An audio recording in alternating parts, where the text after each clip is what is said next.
बहुत समय पहले की बात है। हिमालय की तराई में बसा एक सुंदर और शांत गांव था जिसका नाम शांतिग्राम था। इस गांव में एक वृद्ध साधु रहते थे जिनका नाम महात्मा शांतिदेव था। वे अत्यंत ज्ञानी और धैर्यवान थे। गांव के लोग उन्हें बहुत सम्मान देते थे और उनके पास अपनी समस्याएं लेकर आते थे।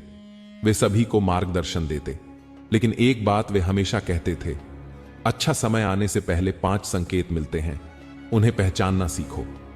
गांव में एक युवक रहता था जिसका नाम आनंद था।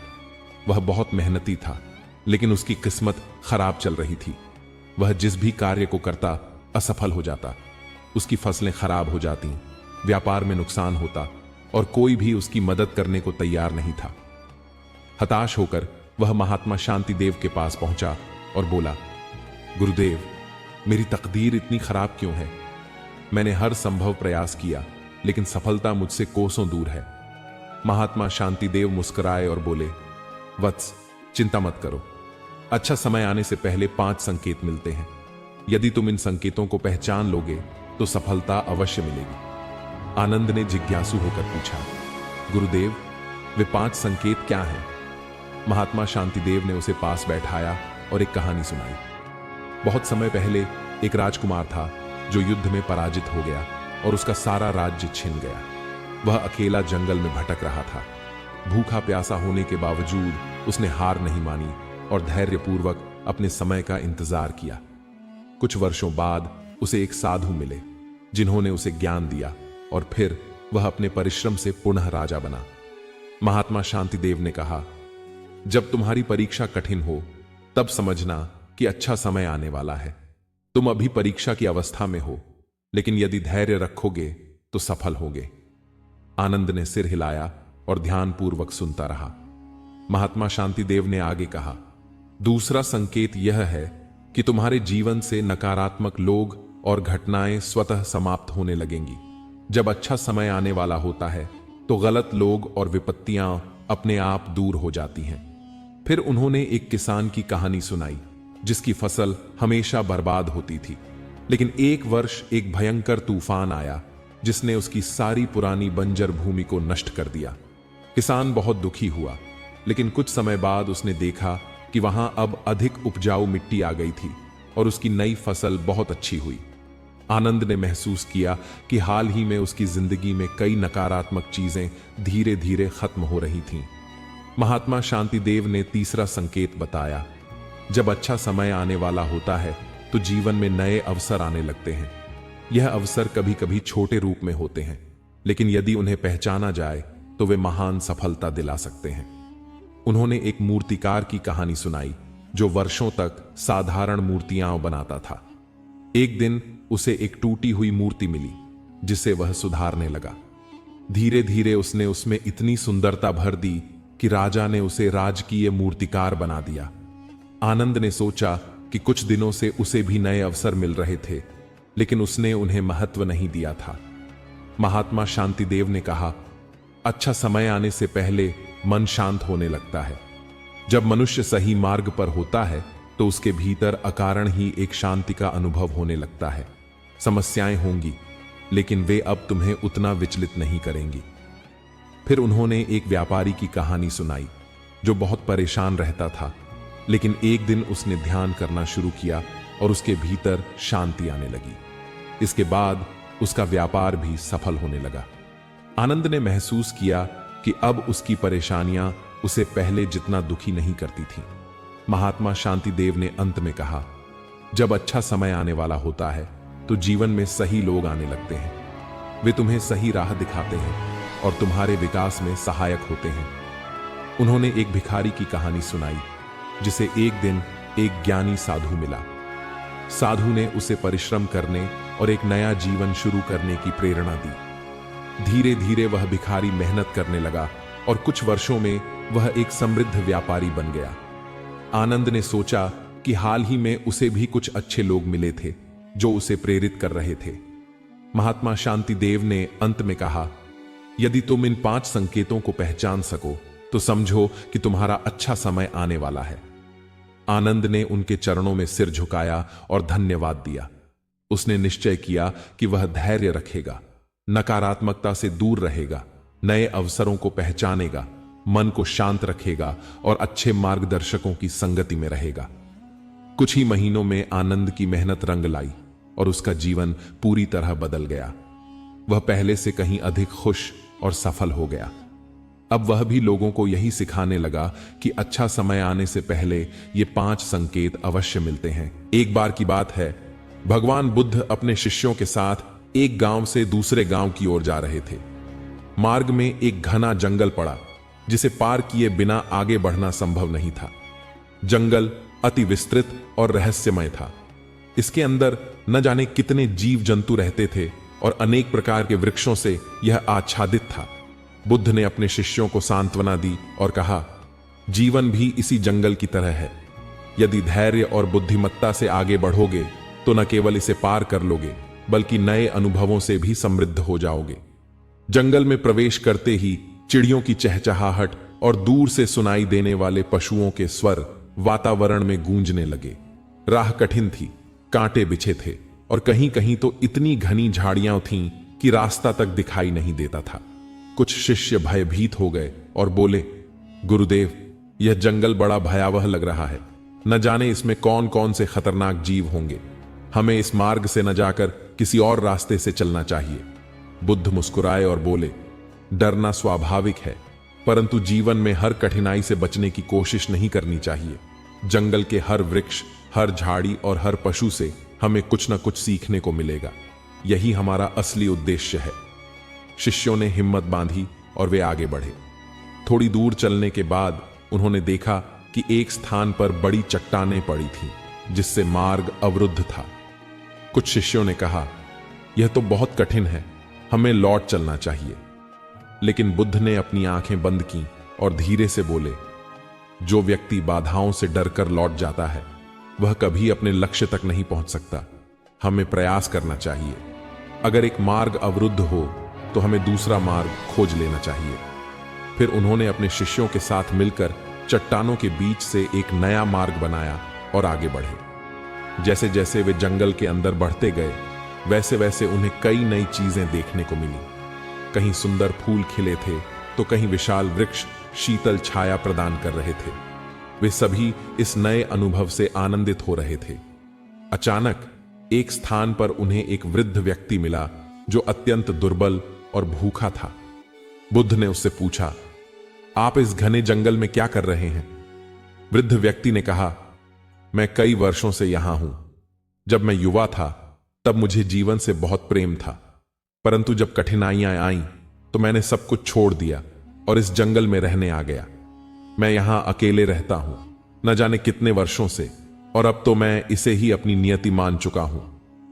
बुद्ध ने उसकी ओर देखा और बोले, जीवन कठिनाइयों से भागने का नाम नहीं है। जो व्यक्ति अपनी समस्याओं से घबराकर भाग जाता है वह कभी अपने जीवन का सार नहीं समझ सकता। जंगल में आकर तुमने यह सोच लिया कि यह तुम्हारा अंतिम स्थान है, लेकिन क्या तुमने कभी इस जंगल को समझने की कोशिश की? वृद्ध व्यक्ति चकित होकर बोला, कैसे समझूं? यह तो केवल कष्ट ही देता है। बुद्ध ने एक वृक्ष की ओर संकेत किया और बोले, देखो, यह पेड़ हर ऋतु में खड़ा रहता है। गर्मी में इसकी पत्तियां झड़ जाती हैं, वर्षा में यह भीग जाता है, लेकिन फिर भी यह गिरता नहीं। यह हमेशा अपनी जड़ों को मजबूत बनाता है ताकि कोई भी तूफान इसे उखाड़ ना सके। क्या तुमने इस वृक्ष से कभी सीखने की कोशिश की? वृद्ध व्यक्ति के चेहरे पर नई आशा झलकने लगी। उसने सिर झुकाकर कहा, गुरुदेव, मैंने कभी इस दृष्टि से नहीं सोचा। मैं जीवन की कठिनाइयों से भागा, लेकिन मैंने यह नहीं समझा कि कठिनाइयां ही मुझे और अधिक मजबूत बना सकती थीं। बुद्ध ने मुस्कुराकर कहा, हर कठिनाई तुम्हें कुछ सिखाने के लिए आती है। यदि तुम डरकर भागोगे तो जीवन भर भागते ही रहोगे, लेकिन यदि तुम उसका सामना करोगे तो तुम स्वयं को अधिक सक्षम और बलशाली बना सकोगे। वृद्ध व्यक्ति की आंखों में आंसू आ गए और उसने प्रण किया कि अब वह अपने जीवन में फिर से प्रयास करेगा और जंगल से बाहर निकलकर एक नई शुरुआत करेगा। बुद्ध और उनके शिष्य आगे बढ़े। चलते चलते वे एक नदी के किनारे पहुंचे। नदी का प्रवाह अत्यंत तीव्र था। एक शिष्य ने चिंता प्रकट की, गुरुदेव, इसे पार करना तो असंभव है। बुद्ध ने नदी की ओर देखा और बोले, इस नदी को ध्यान से देखो। यह निरंतर प्रवाहित हो रही है, चाहे मार्ग में कितने ही पत्थर और अवरोध क्यों ना आए। यदि यह प्रवाहित न हो तो इसमें गंदगी भर जाएगी। इसी प्रकार यदि हम जीवन में आगे न बढ़ें तो हमारी सोच भी स्थिर हो जाएगी और हम अपने लक्ष्य से दूर होते चले जाएंगे। शिष्यों ने साहस बटोरा और सभी ने मिलकर एक बांस का पुल बनाया, जिससे वे नदी पार कर गए। इस अनुभव से उनमें आत्मविश्वास आ गया और वे समझ गए कि हर समस्या का समाधान होता है, बस हमें धैर्य और बुद्धिमत्ता से काम लेना चाहिए। अंततः वे जंगल पार कर गए और गांव पहुंचे। शिष्य अब पहले से अधिक समझदार और आत्मविश्वासी हो चुके थे। बुद्ध ने उन्हें समझाया, इस जंगल की यात्रा हमारे जीवन का ही प्रतिबिंब थी। जब हम यात्रा प्रारंभ करते हैं तो हमें भय होता है, हमें कठिनाइयां दिखती हैं, लेकिन यदि हम धैर्य और साहस के साथ आगे बढ़ते रहें तो हमें सफलता अवश्य मिलती है। हर चुनौती हमें कुछ नया सिखाती है और हमें पहले से अधिक बलशाली बनाती है। शिष्यों ने सिर झुकाकर कहा, गुरुदेव, हमने आज जीवन का एक बड़ा पाठ सीखा। अब हम किसी भी कठिनाई से डरेंगे नहीं, बल्कि उसे अवसर की भांति स्वीकार करेंगे और हर परिस्थिति से कुछ न कुछ सीखने की कोशिश करेंगे। बुद्ध ने संतोषपूर्वक उनकी ओर देखा और कहा, यही सच्ची शिक्षा है। जीवन एक यात्रा है जिसमें जंगल की तरह अनेक रहस्य और बाधाएं हैं, लेकिन यदि तुम बिना रुके आगे बढ़ते रहोगे तो अंततः तुम अपने लक्ष्य तक पहुंच जाओगे। नमस्कार दोस्तों, आज फिर मैं एक बार आपके लिए गौतम बुद्ध की कहानी लाया हूं। दोस्तों, आज हम आपको बताएंगे कि अच्छा समय आने पर ऐसे कौन से संकेत हैं जिससे हमें पता चलता है कि हमारा अच्छा समय आ गया है। तो दोस्तों, आप इस कहानी को अंत तक सुनिएगा, इससे आपको पता चलेगा कि अच्छा समय का आता है। तो चलिए दोस्तों, कहानी को शुरू करते हैं। बहुत समय पहले की बात है। गौतम बुद्ध अपने शिष्यों के साथ एक गांव में ठहरे थे। यह गांव संघर्षों, दुखों और समस्याओं से घिरा हुआ था। गांव के लोग अभावों से घबराए हुए थे और हर रोज कठिनाइयों का सामना करते हुए जीवन जी रहे थे। उनकी जिंदगी में सुख शांति नाम की कोई चीज नहीं थी।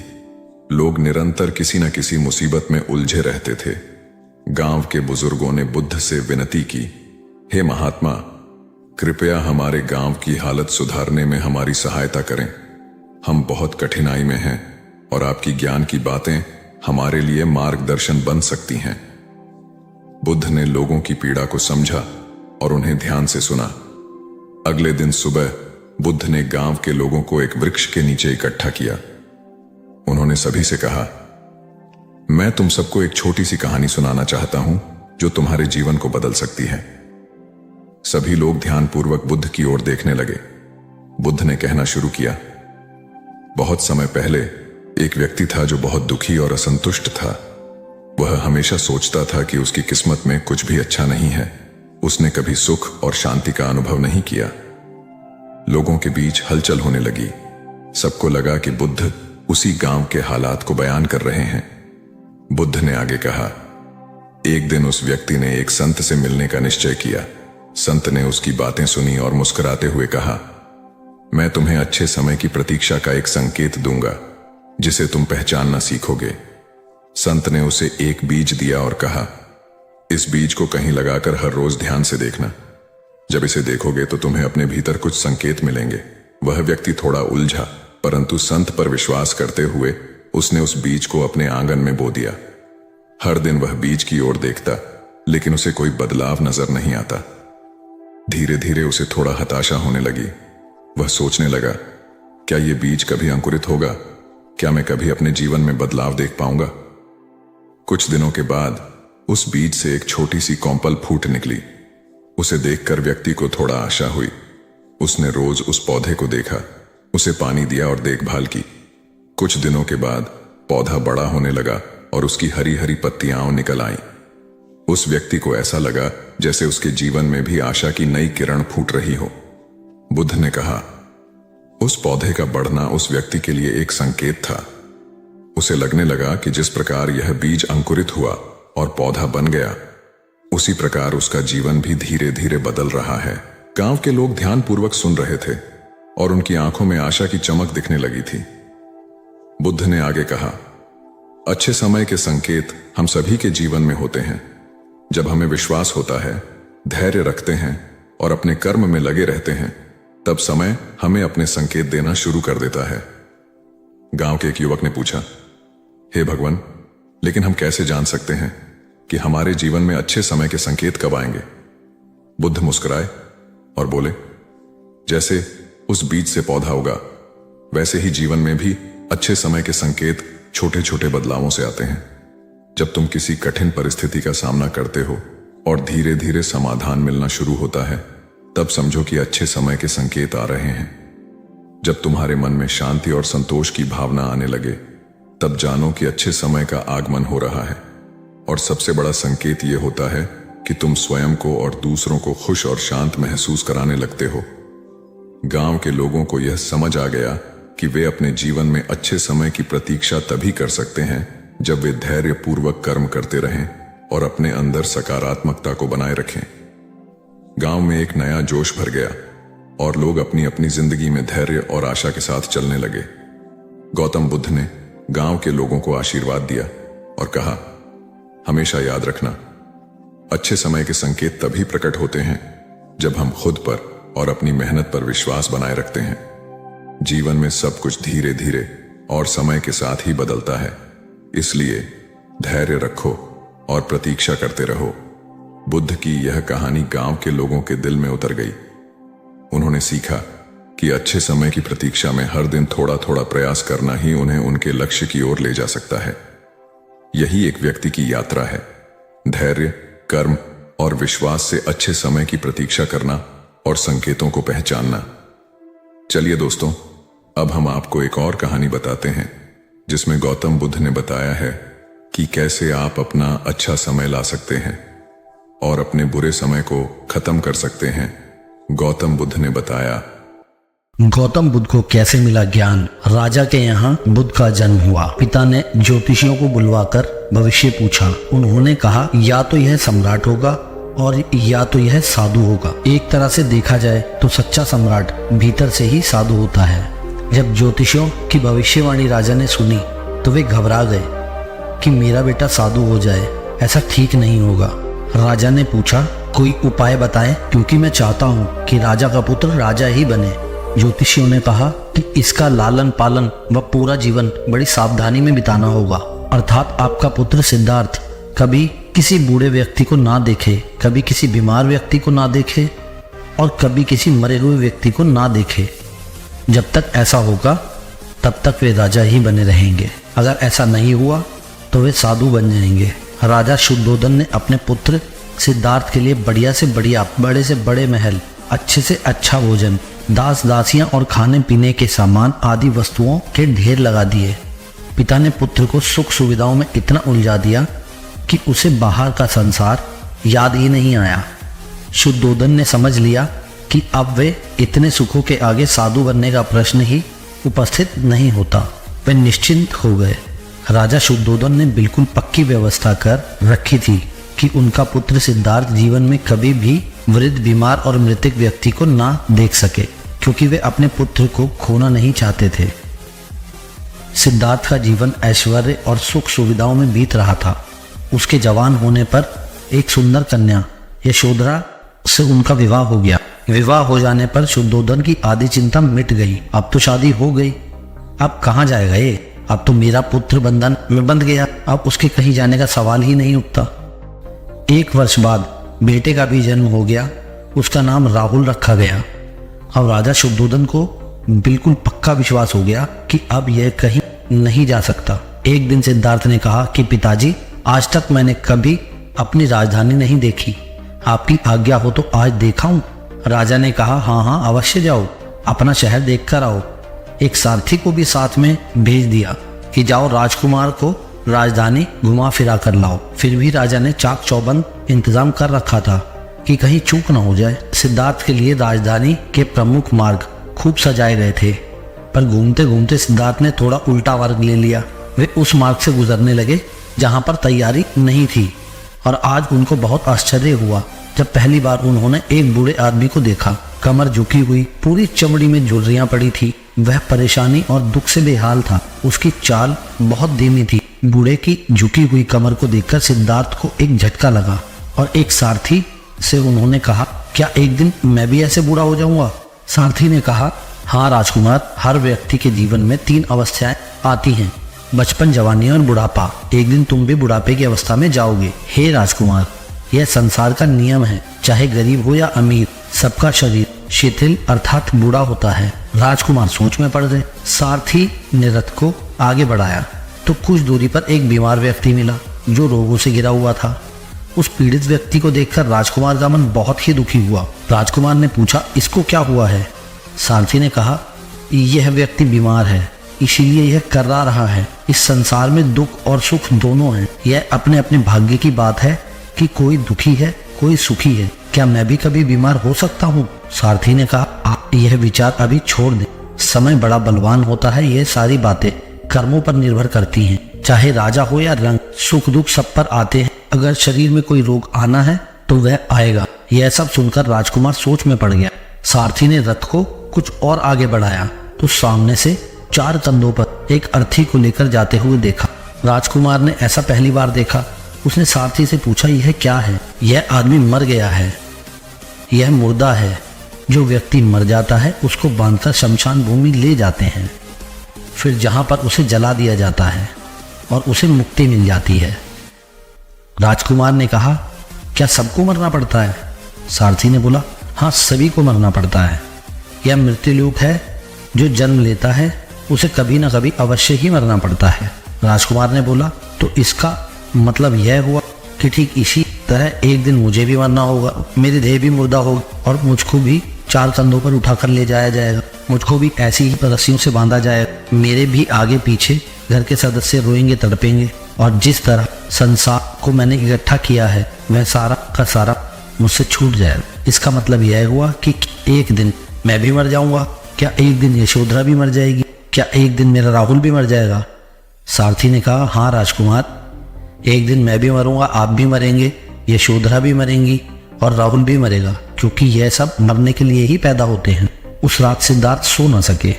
सोचने लगे कि क्या संसार में इतना दुख है, रोग, बुढ़ापा है और ऐसे में मैं खा पीकर कैसे जी सकता हूँ? नहीं नहीं, मुझसे ऐसा नहीं होगा। मुझे खोजना होगा उस तत्व को जो दुख, पीड़ा और शोक से रहित है, जो भय, भ्रम और भूल से परे हो, जो अनंत आनंद से भरा हो, जिसे पाकर फिर और कुछ पाने की इच्छा ना हो। सिद्धार्थ वैराग्य के शिखर तक पहुंच चुके थे। बस उसी रात को उन्होंने घर छोड़ दिया। सारथी से कहा कि नगर की सीमा से दूर ले चलो। नगर के बाहर पहुंचकर सारथी को लौटा दिया। फिर कई दिनों तक वन में चलते गए। एक घने पीपल के वृक्ष के नीचे आसन लगाकर ध्यान में लीन हो गए और वो वापस नहीं लौटे। हाँ है या सुना है, लेकिन क्या यह सच है? बहुत से लोग समस्याओं के सामने खड़े होकर बस इंतजार करते रहते हैं, आशा करते हैं कि समस्याएं अपने आप हल हो जाएंगी। ये एक सामान्य सोच है कि समस्या से बचने का सबसे अच्छा तरीका है कि हम इंतजार करें और उम्मीद करें कि समस्या खुद ही ठीक हो जाएगी। लेकिन क्या यह सच है? क्या वाकई मुश्किलों का सामना करना और उनसे निपटना इतना आसान है? इस वीडियो में हम बात करेंगे कि समस्याओं के सामने खड़े होकर इंतजार करना सबसे अच्छा विकल्प नहीं है। हम आपको सिखाएंगे कि समस्याओं का सामना करना, उन्हें हल करने का सही और प्रभावी तरीका है। इस वीडियो के माध्यम से हम सीखेंगे कि हमारी मेहनत, समर्पण और सही दिशा में कदम बढ़ाने से ही समस्याएं हल हो सकती हैं। पहले की बात है, एक राज्य का राजा बहुत चिंतित था क्योंकि उसकी पत्नी का जन्मदिन नजदीक आ रहा था। यूं तो कहने को वह राजा था, लेकिन फिर भी उनके वैवाहिक जीवन में हजारों प्रकार की समस्याएं थी। परंतु राजा जन्मदिन पर अपनी पत्नी को एक ऐसा उपहार देना चाहता था कि जिससे उनके जीवन में जो दुख है वह कम से कम उस दिन के लिए दूर चला जाए। वह अपनी पत्नी को खुश करना चाहता था, किंतु आपने देखा होगा कि यह कार्य बहुत ही मुश्किल है, क्योंकि हम आज तक किसी को खुश नहीं कर पाए। हम चाहे लाख कोशिशें ही क्यों ना कर लें, लेकिन हम कभी किसी को खुश नहीं कर पाते, क्योंकि यह खुशी हमारे पास नहीं है और न ही सामने वाले के पास है जो हमारे पास है ही नहीं। वो हम किसी और को कैसे दे सकते हैं? अर्थात अगर आपको किसी दूसरे को खुशी देनी है तो सबसे पहले आपको खुश होना होगा, आपको खुश महसूस करना होगा, अर्थात वह खुशी आपके पास होनी चाहिए, तभी तो आप किसी और को खुश रख सकते हैं। एक दिन राजा ने सभी दरबारियों को दरबार में उपस्थित होने का आदेश दिया। और साथ ही सभी मंत्रीगण भी वहां पर उपस्थित थे। तभी राजा ने सभी से सुझाव मांगा कि आखिर वह किस प्रकार अपनी पत्नी को जन्मदिन पर खुश कर सकता है।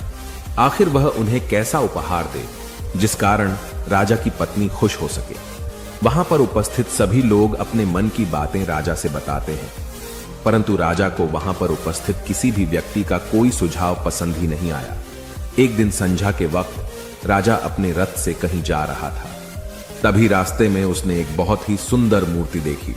वह मूर्ति बहुत ही सुंदर और आकर्षक थी। उसे देखकर ऐसा प्रतीत होता था मानो उस मूर्ति में जान हो। उस मूर्ति को देखकर राजा बहुत प्रसन्न हुआ और वह तुरंत ही मूर्तिकार के पास पहुंचा। और राजा उस मूर्तिकार से कहता है, तुम तो बहुत बड़े कलाकार हो, तुम्हारी मूर्तियों में चांद नजर आती है। ऐसा प्रतीत होता है कि तुम्हारी मूर्तियां जीवित हैं। हम तुम्हारी इन मूर्तियों को देखकर बहुत प्रसन्न हैं। हम चाहते हैं कि तुम्हारी सारी मूर्तियां हमारे दरबार में शामिल हों। यह सुनकर वह मूर्तिकार बहुत प्रसन्न हुआ, जैसे उसे कोई खजाना मिल गया हो। लेकिन तभी राजा ने उस मूर्तिकार से एक और बात कही, देखो, मैं चाहता हूं कि तुम मेरे दरबार में शामिल हो जाओ, किंतु उससे पहले तुम्हें हमारे लिए हमारी रानी की ऐसी मूर्ति बनानी होगी जिसे देखकर वह खुश हो जाए और अपने सारे दुख दर्द भूल जाए। और यदि तुम ऐसा न कर सके तो मैं तुम्हारा सर धड़ से अलग कर दूंगा।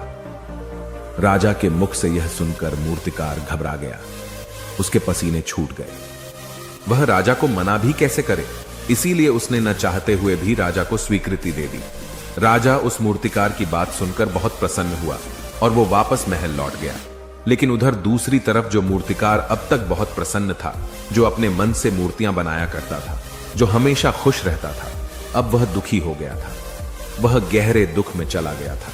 वह डर के कारण रानी की मूर्तियां बनाना शुरू करता है, परंतु जो भी मूर्ति बनाता था उस मूर्ति को देखकर ऐसा प्रतीत होता था मानो वह मूर्ति बहुत दुखी है, उसे किसी प्रकार का कोई दुख है। एक के बाद एक उसने कई सारी मूर्तियां बना डाली, परंतु कोई भी मूर्ति ऐसी नहीं थी जिसे देखकर कोई भी खुश हो सके, जिसे देखकर यह प्रतीत हो कि मानो उस मूर्ति में जान है और वह मूर्ति देखकर कोई भी अपना दुख भूल जाए। और यह इस कारण हो रहा था क्योंकि मूर्तिकार भीतर से बहुत दुखी था, जो उसकी मूर्तियों के रूप में साफ और स्पष्ट नजर आ रहा था। राजा ने उस मूर्तिकार को 1 सप्ताह का समय दिया था, किंतु 4 दिन तो उसने यूं ही व्यर्थ कर दिए। अब उसके पास केवल 3 दिन का ही समय बचा था, जिसके बारे में सोच सोचकर उस मूर्तिकार का गला सूखा जा रहा था। डर के कारण अब उसके हाथ पैर भी काम करना बंद कर चुके थे। उसके हाथ से हथौड़ी और छीनी तक नहीं चल रही थी और उसे अपना भविष्य नजर आ रहा था। उसे नजर आ रहा था कि राजा उसे मृत्यु दंड दे रहा है। उसके बाद उसके परिवार का क्या होगा, उसके परिवार को कौन संभालेगा। यह सोच सोचकर उस मूर्तिकार का मन बैठा जा रहा था। तभी उसने एक योजना बनाई। वह अपने परिवार को साथ लेकर रात ही में गांव छोड़कर चला जाएगा। यह सोचकर वह तुरंत घर लौटा। उसने सारा सामान बांधा, अपनी पत्नी और अपने बच्चों को भी तैयार किया। वो जैसे ही घर से निकलने वाला था कि तभी उसने देखा कि राजा के सिपाही वहां पर तैनात है। यह देखकर वह मूर्तिकार और भी घबरा गया। वह समझ नहीं पा रहा था कि क्या करे। यदि वह यहां से भागने की कोशिश करता है और पकड़ा जाता है तो राजा उसके साथ साथ उसके परिवार को भी मृत्यु दंड दे देंगे। वह कुछ समझ नहीं पा रहा था। तभी वह जमीन पर बैठ गया और रोने लगा और अपनी पत्नी से कहता है, अब से तुम्हें बच्चों का ख्याल रखना होगा। मेरा और तुम्हारा साथ यहीं तक था, क्योंकि राजा ने जिस प्रकार की मूर्ति का मुझे आदेश दिया है, मैं उस प्रकार की मूर्ति नहीं बना पा रहा, जिस कारण राजा मुझे मृत्यु दंड दे देंगे। वह मेरा सर धड़ से अलग कर देंगे और उसके बाद तो तुम्हें ही बच्चों का ख्याल रखना होगा। इतना कहकर वो जोर जोर से फूट फूट कर रोने लगा। देखते ही देखते रात बीत गई और अगले दिन सुबह सुबह उस मूर्तिकार के दरवाजे पर एक गुरु भिक्षा मांगने आए। मूर्तिकार ने उन्हें भिक्षा लाकर दी तो मूर्तिकार बहुत परेशान लग रहा था, जिसे देखकर गुरुवर उस मूर्तिकार से कहते हैं, बेटा, हमारे जीवन में दुख और सुख तो आते ही रहते हैं। हमारे जीवन में दुख और समस्याएं तो होती ही हैं, किंतु इन सभी दुख और समस्याओं का समाधान और निवारण भी होता है, परंतु हम केवल दुख और समस्याएं ही देखते हैं। उन दुख और समस्याओं के छिपे निवारण और समाधान को हम कभी नहीं देख पाते। यदि तुम ध्यान से देखोगे तो हर समस्या का समाधान है और हर दुख का निवारण भी है। मैं यह अच्छी तरह जानता हूं कि तुम यहां से अपनी पत्नी और बच्चों को लेकर भाग जाना चाहते थे, किंतु ऐसा हो नहीं सका। उस मूर्तिकार ने जब गुरु के मुख से यह बातें सुनी तो वह उनके चरणों में जा गिरा और हाथ जोड़कर उन गुरुवर से कहता है, हे गुरुवर, आप ही बताइए मैं क्या करूं। राजा ने मुझे मूर्ति बनाने का आदेश दिया है, किंतु मैं चाहकर भी मूर्ति नहीं बना पा रहा, और यदि मैंने मूर्ति नहीं बनाई तो राजा मुझे मृत्यु दंड दे देंगे, और उसके बाद मेरे परिवार का क्या होगा, उनका ख्याल कौन रखेगा। तभी गुरुवर उस मूर्तिकार से कहते हैं, बेटा, आंख बंद कर लेने से कुछ नहीं होने वाला, क्योंकि दुख और समस्याएं तो वहीं की वहीं खड़ी रहती हैं। ध्यान देने और कर्म करने से सब कुछ बदल जाता है। यदि तुम केवल आंखें बंद करके यह सोचोगे कि तुम्हारी समस्याएं चली जाएंगी तो ऐसा कभी नहीं होगा। इतना कहकर उन गुरुवर ने उस मूर्तिकार के कानों में कुछ कहा और उसके बाद वह वहां से चले गए। उन गुरु के वहां से चले जाने के बाद वह मूर्तिकार महल गया, जिसे देखकर राजा उस मूर्तिकार से कहता है, लगता है तुमने समय से पहले ही एक अद्भुत मूर्ति तैयार कर ली है। बताओ वो मूर्ति कहां है, मैं भी उसे देखना चाहता हूं। इस पर मूर्तिकार जवाब देते हुए कहता है, महाराज, अभी तक मैंने मूर्ति तैयार नहीं की है, परंतु आपके दिए हुए समय पर मैं अवश्य ही वह अद्भुत मूर्ति तैयार कर लूंगा। लेकिन उससे पहले मेरा एक बार महारानी से मिलना बहुत आवश्यक है, अन्यथा वह अद्भुत मूर्ति तैयार नहीं हो पाएगी। राजा ने उस मूर्तिकार की सारी बातें ध्यानपूर्वक सुनी और उसके बाद राजा ने मूर्तिकार को महारानी से मिलवाया। मूर्तिकार महारानी से मिलने के बाद महारानी से प्रश्न करते हुए कहता है, महारानी जी, किसी भी औरत के जीवन का सबसे बड़ा दुख क्या हो सकता है। इस पर महारानी जवाब देते हुए उस मूर्तिकार से कहती हैं, किसी औरत का मानव बन पाना उसका सबसे बड़ा दुख है। तभी वह मूर्तिकार महारानी से एक और प्रश्न करते हुए कहता है, महारानी जी, किसी औरत के जीवन का सबसे बड़ा सुख क्या है। महारानी उस मूर्तिकार के इस प्रश्न का जवाब देते हुए कहती है, किसी भी औरत के जीवन का सबसे बड़ा सुख उसके पति और उसके बच्चों का उसके पास होना है। महारानी के मुख से अपने प्रश्नों का जवाब जानकर मूर्तिकार बहुत प्रसन्न हुआ और उनसे आज्ञा लेकर वह वापस अपने घर लौट आया, और अब से वह दिन रात उस मूर्ति पर काम करने लगा। देखते ही देखते पूरे 3 दिन पूरे हो गए। आखिरकार रानी के जन्मदिवस वाले दिन वह मूर्तिकार उस मूर्ति को लेकर राजमहल पहुंचता है। लेकिन अब राजा के मन में यह बेचैनी थी कि पता नहीं उस मूर्तिकार ने आखिर कैसी मूर्ति बनाई होगी, पता नहीं वह मूर्ति महारानी को पसंद आएगी भी या नहीं। इस प्रकार के कई प्रश्न राजा के मन में चल रहे थे। राजा के मन की बेचैनी लगातार बढ़ती ही जा रही थी, लेकिन उधर दूसरी तरफ राजा को उस मूर्तिकार पर पूर्ण विश्वास भी था, क्योंकि राजा ने पहले ही उस मूर्तिकार के हाथों की कला देखी हुई थी। इसलिए एक तरफ उनके मन में यह भी विचार चल रहे थे कि उस मूर्तिकार ने जरूर ही अद्भुत मूर्ति बनाई होगी। वह मूर्ति सफेद कपड़ों से ढकी हुई थी। तभी राजा ने उस मूर्ति की ओर इशारा करते हुए रानी से कहा, यह आपका जन्म दिवस का तोहफा है, इसे कबूल करें।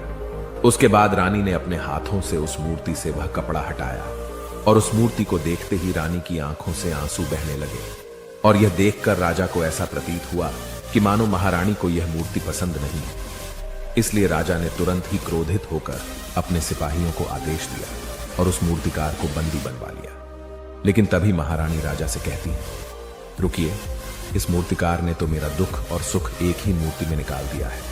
इस मूर्ति में मेरे पति मेरे साथ है और मेरे हाथ में मेरा बच्चा है। इससे सुंदर मूर्ति मैंने आज तक नहीं देखी। ये बहुत ही लाजवाब है, अद्भुत है। इससे सुंदर तोहफा मेरे लिए और कोई नहीं हो सकता। काश ऐसा मेरे जीवन में वास्तव में हो जाए, मेरे पति भी मेरे साथ हों और मेरे हाथों में मेरा बच्चा हो। महारानी की ये सारी बातें सुनकर और मूर्ति को देखकर राजा को अपनी गलती का एहसास हुआ। राजा अपनी प्रजा और अपने साम्राज्य की देख रेख में इतना व्यस्त रहता था कि वह कभी अपनी पत्नी को समय नहीं दे पाता था, जिस कारण राजा की आंखों से आंसू बहने लगे और दरबार में उपस्थित सभी लोग वह मूर्ति देखकर हैरान।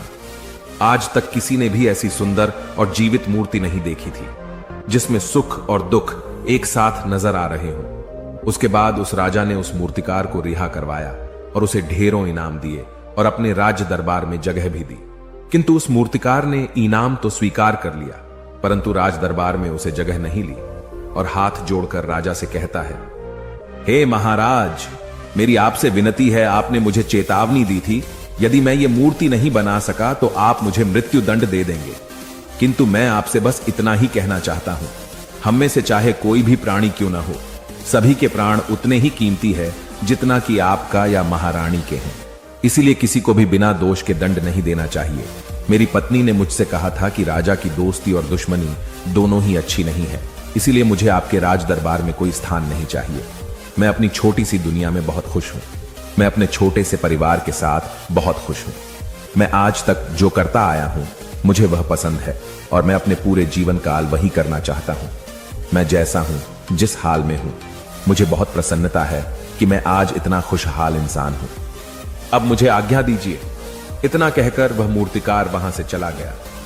दोस्तों, इसी प्रकार हमारे जीवन में भी बहुत बड़े बड़े संकट और दुख आते जाते हैं, किंतु वास्तव में तो यह दुख और संकट हमें कुछ सिखाने के लिए आते हैं, किंतु हम तो केवल उन दुख और समस्याओं को ही देखते रह जाते हैं। हम उनका निवारण खोजने का तनिक भी प्रयास नहीं करते, और जब हम दुख के समय क्रोध करते हैं तो हम वास्तविकता में अपना ही नुकसान कर लेते हैं। जो व्यक्ति समझदार होते हैं वह अपने दुख और परेशानियों से यह सबक सीख ही लेते हैं कि उन्हें विषम परिस्थितियों में शांत रहकर उन दुखों का निवारण करना चाहिए, उन समस्याओं का समाधान करना चाहिए। किंतु हम में से अधिकांश लोग यह नहीं सीख पाते, और वे लोग दुख और परेशानियों के समय पर क्रोधित हो ही जाते हैं। वह इस बात को अच्छी तरह जानते हैं कि हमें दुख और समस्या के समय पर शांत रहना चाहिए और उसका समाधान खोजने का प्रयास करना चाहिए, किंतु हम बार बार वही गलती दोहराते रहते हैं। जब भी हमारे सामने कोई विषम परिस्थिति उत्पन्न होती है तो हम बार बार क्रोधित हो जाते हैं,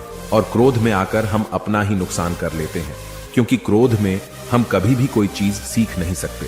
क्रोध में हमारा मस्तिष्क काम करना बंद कर देता है और उसे केवल वह परिस्थिति नजर आती है, वह समय नजर आता है जो उसके खिलाफ है, और जो जीवन के दुखों से, इन समस्याओं से कुछ सीख नहीं पाता।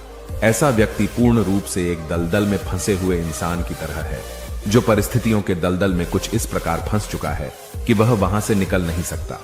फिर वह चाहे कितना भी हाथ पैर क्यों ना मार ले, और जितना हाथ पैर मारेगा वह उतना ही उस दलदल में फंसता चला जाएगा। जबकि आपको हाथ पैर न मारकर बल्कि शांत रहकर अपने मस्तिष्क का प्रयोग करना चाहिए और यह सोचना चाहिए कि इस दुख, इस समस्या और इस विषम परिस्थिति का समाधान क्या हो सकता है।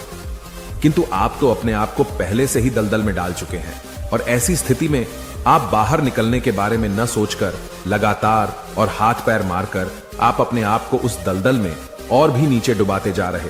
तो ऐसी परिस्थिति में आप भला उस समस्या, उस परिस्थिति का सामना कैसे करेंगे, वहां से बाहर कैसे निकलेंगे?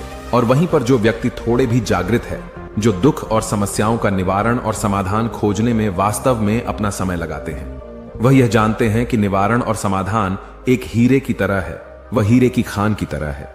जिस प्रकार एक हीरे को ढूंढा जाता है, फिर उसे तराशा जाता है, जिसके बाद उस हीरे की कीमत बहुमूल्य हो जाती है, ठीक वैसे ही दुख और समस्या में समाधान और निवारण खोजने की आवश्यकता होती है, और वह हमें खोजने भी चाहिए। और जब आपको मिल जाते हैं तब आपको एक ऐसी संपदा मिलती है, एक ऐसी समझ, एक ऐसा विश्वास, एक ऐसी शक्ति मिलती है कि उसके बाद आपके सामने जब भी कोई समस्या या कोई परेशानी आती है तो आप अकेले नहीं होते, बल्कि आप यह समझ जाते हैं कि वह विषम परिस्थिति आपको कुछ सिखाने आई है और आप उसका डटकर सामना करते हैं। उससे वह सारी चीजें सीखते हैं जो वह आपको सिखाना चाहती है, और उसके बाद आप और भी मजबूत होते चले जाते हैं। आपका विश्वास और भी बढ़ता चला जाता है, आप और भी शक्तिवान और बलवान होते चले जाते हैं। इसीलिए महात्मा बुद्ध कहते हैं कि यदि दुख है तो उसका निवारण भी है, यदि समस्या है तो उसका समाधान भी है। इसलिए केवल दुख में उलझे मत रहिए, बल्कि उस दुख का निवारण कीजिए, और यही आपको करना चाहिए। केवल हाथ पर हाथ धरे बैठे रहने से या फिर यूं ही समय को व्यर्थ गंवाने से आपको कभी भी उसका निवारण नहीं मिलेगा, बल्कि जितना आप उस दुख और समस्या से अपनी जान छुड़ाकर भागने की कोशिश करेंगे, उतनी ही तीव्रता से आपके पीछे भागेगी। और जैसे जैसे समय बीतता जाएगा वह दुख और समस्या और भी विकराल रूप ले लेगी, और तब उसका सामना करना और भी मुश्किल हो जाएगा। इसलिए यदि कोई दुख और समस्या अभी आपके सामने है तो उसे लड़िए, डटकर सामना कीजिए, उससे सीखिए और निवारण कीजिए। दोस्तों, आपने आज के इस वीडियो से क्या सीखा वह मुझे आप कमेंट में बता सकते हैं। इसी के साथ में उम्मीद है कि आपको आज की वीडियो पसंद आई होगी, तो इस वीडियो को उस इंसान को शेयर करें। दुनिया में अगर सबको पीछे छोड़कर आगे जाना है तो अकेले रहकर अपना काम अच्छाई और खुशी से करते रहें। खुद को सुधार ले, अगर तू काम नहीं करेगा तो तेरा साथ कोई नहीं देगा। ऐसा महात्मा गौतम बुद्ध ने कई सालों पहले अपने शिष्यों से क्यों कहा था? इसके पीछे का कारण क्या है, कहानी क्या है, इसी के बारे में हम आज के इस वीडियो में जानेंगे। स्वार्थी यानी कि स्वयं का अर्थ। जो इंसान स्वयं का अर्थ जानना चाहता है, जो खुद को समझना चाहता है, क्या वो इंसान आपकी नजर में गलत है? हम जब भी किसी को स्वार्थी कहते हैं तो उसका मतलब तो यही होता है कि वो आदमी स्वयं का अर्थ समझना चाहता है। तो फिर वो गलत कैसे हुआ? स्वार्थी शब्द दुनिया की नजर में, समाज की नजर में एक अलग ही नजरिए से समझा जाता है। अक्सर हम अपने आसपास ऐसे बेहद से लोगों को देखते हैं जो स्वभाव से बहुत अच्छे प्रतीत होते हैं, यानी कि सब लोगों की मदद करते हैं, सबसे अच्छा व्यवहार रखते हैं। लेकिन इसके साथ हमने ये भी देखा होगा कि ऐसे लोग जो स्वभाव के अच्छे होते हैं, दूसरों की मदद करते हैं, वो दुखी भी ज्यादा रहते हैं। और जो लोग स्वार्थी होते हैं वो फलते फूलते चले जाते हैं। तो ऐसे में परमात्मा की सत्ता पर उंगली उठाना निश्चित है। लेकिन अगर ये सत्य है तो हमें कौन सा मार्ग अपनाना चाहिए? क्या हम भी दूसरों के जैसे बन जाएं?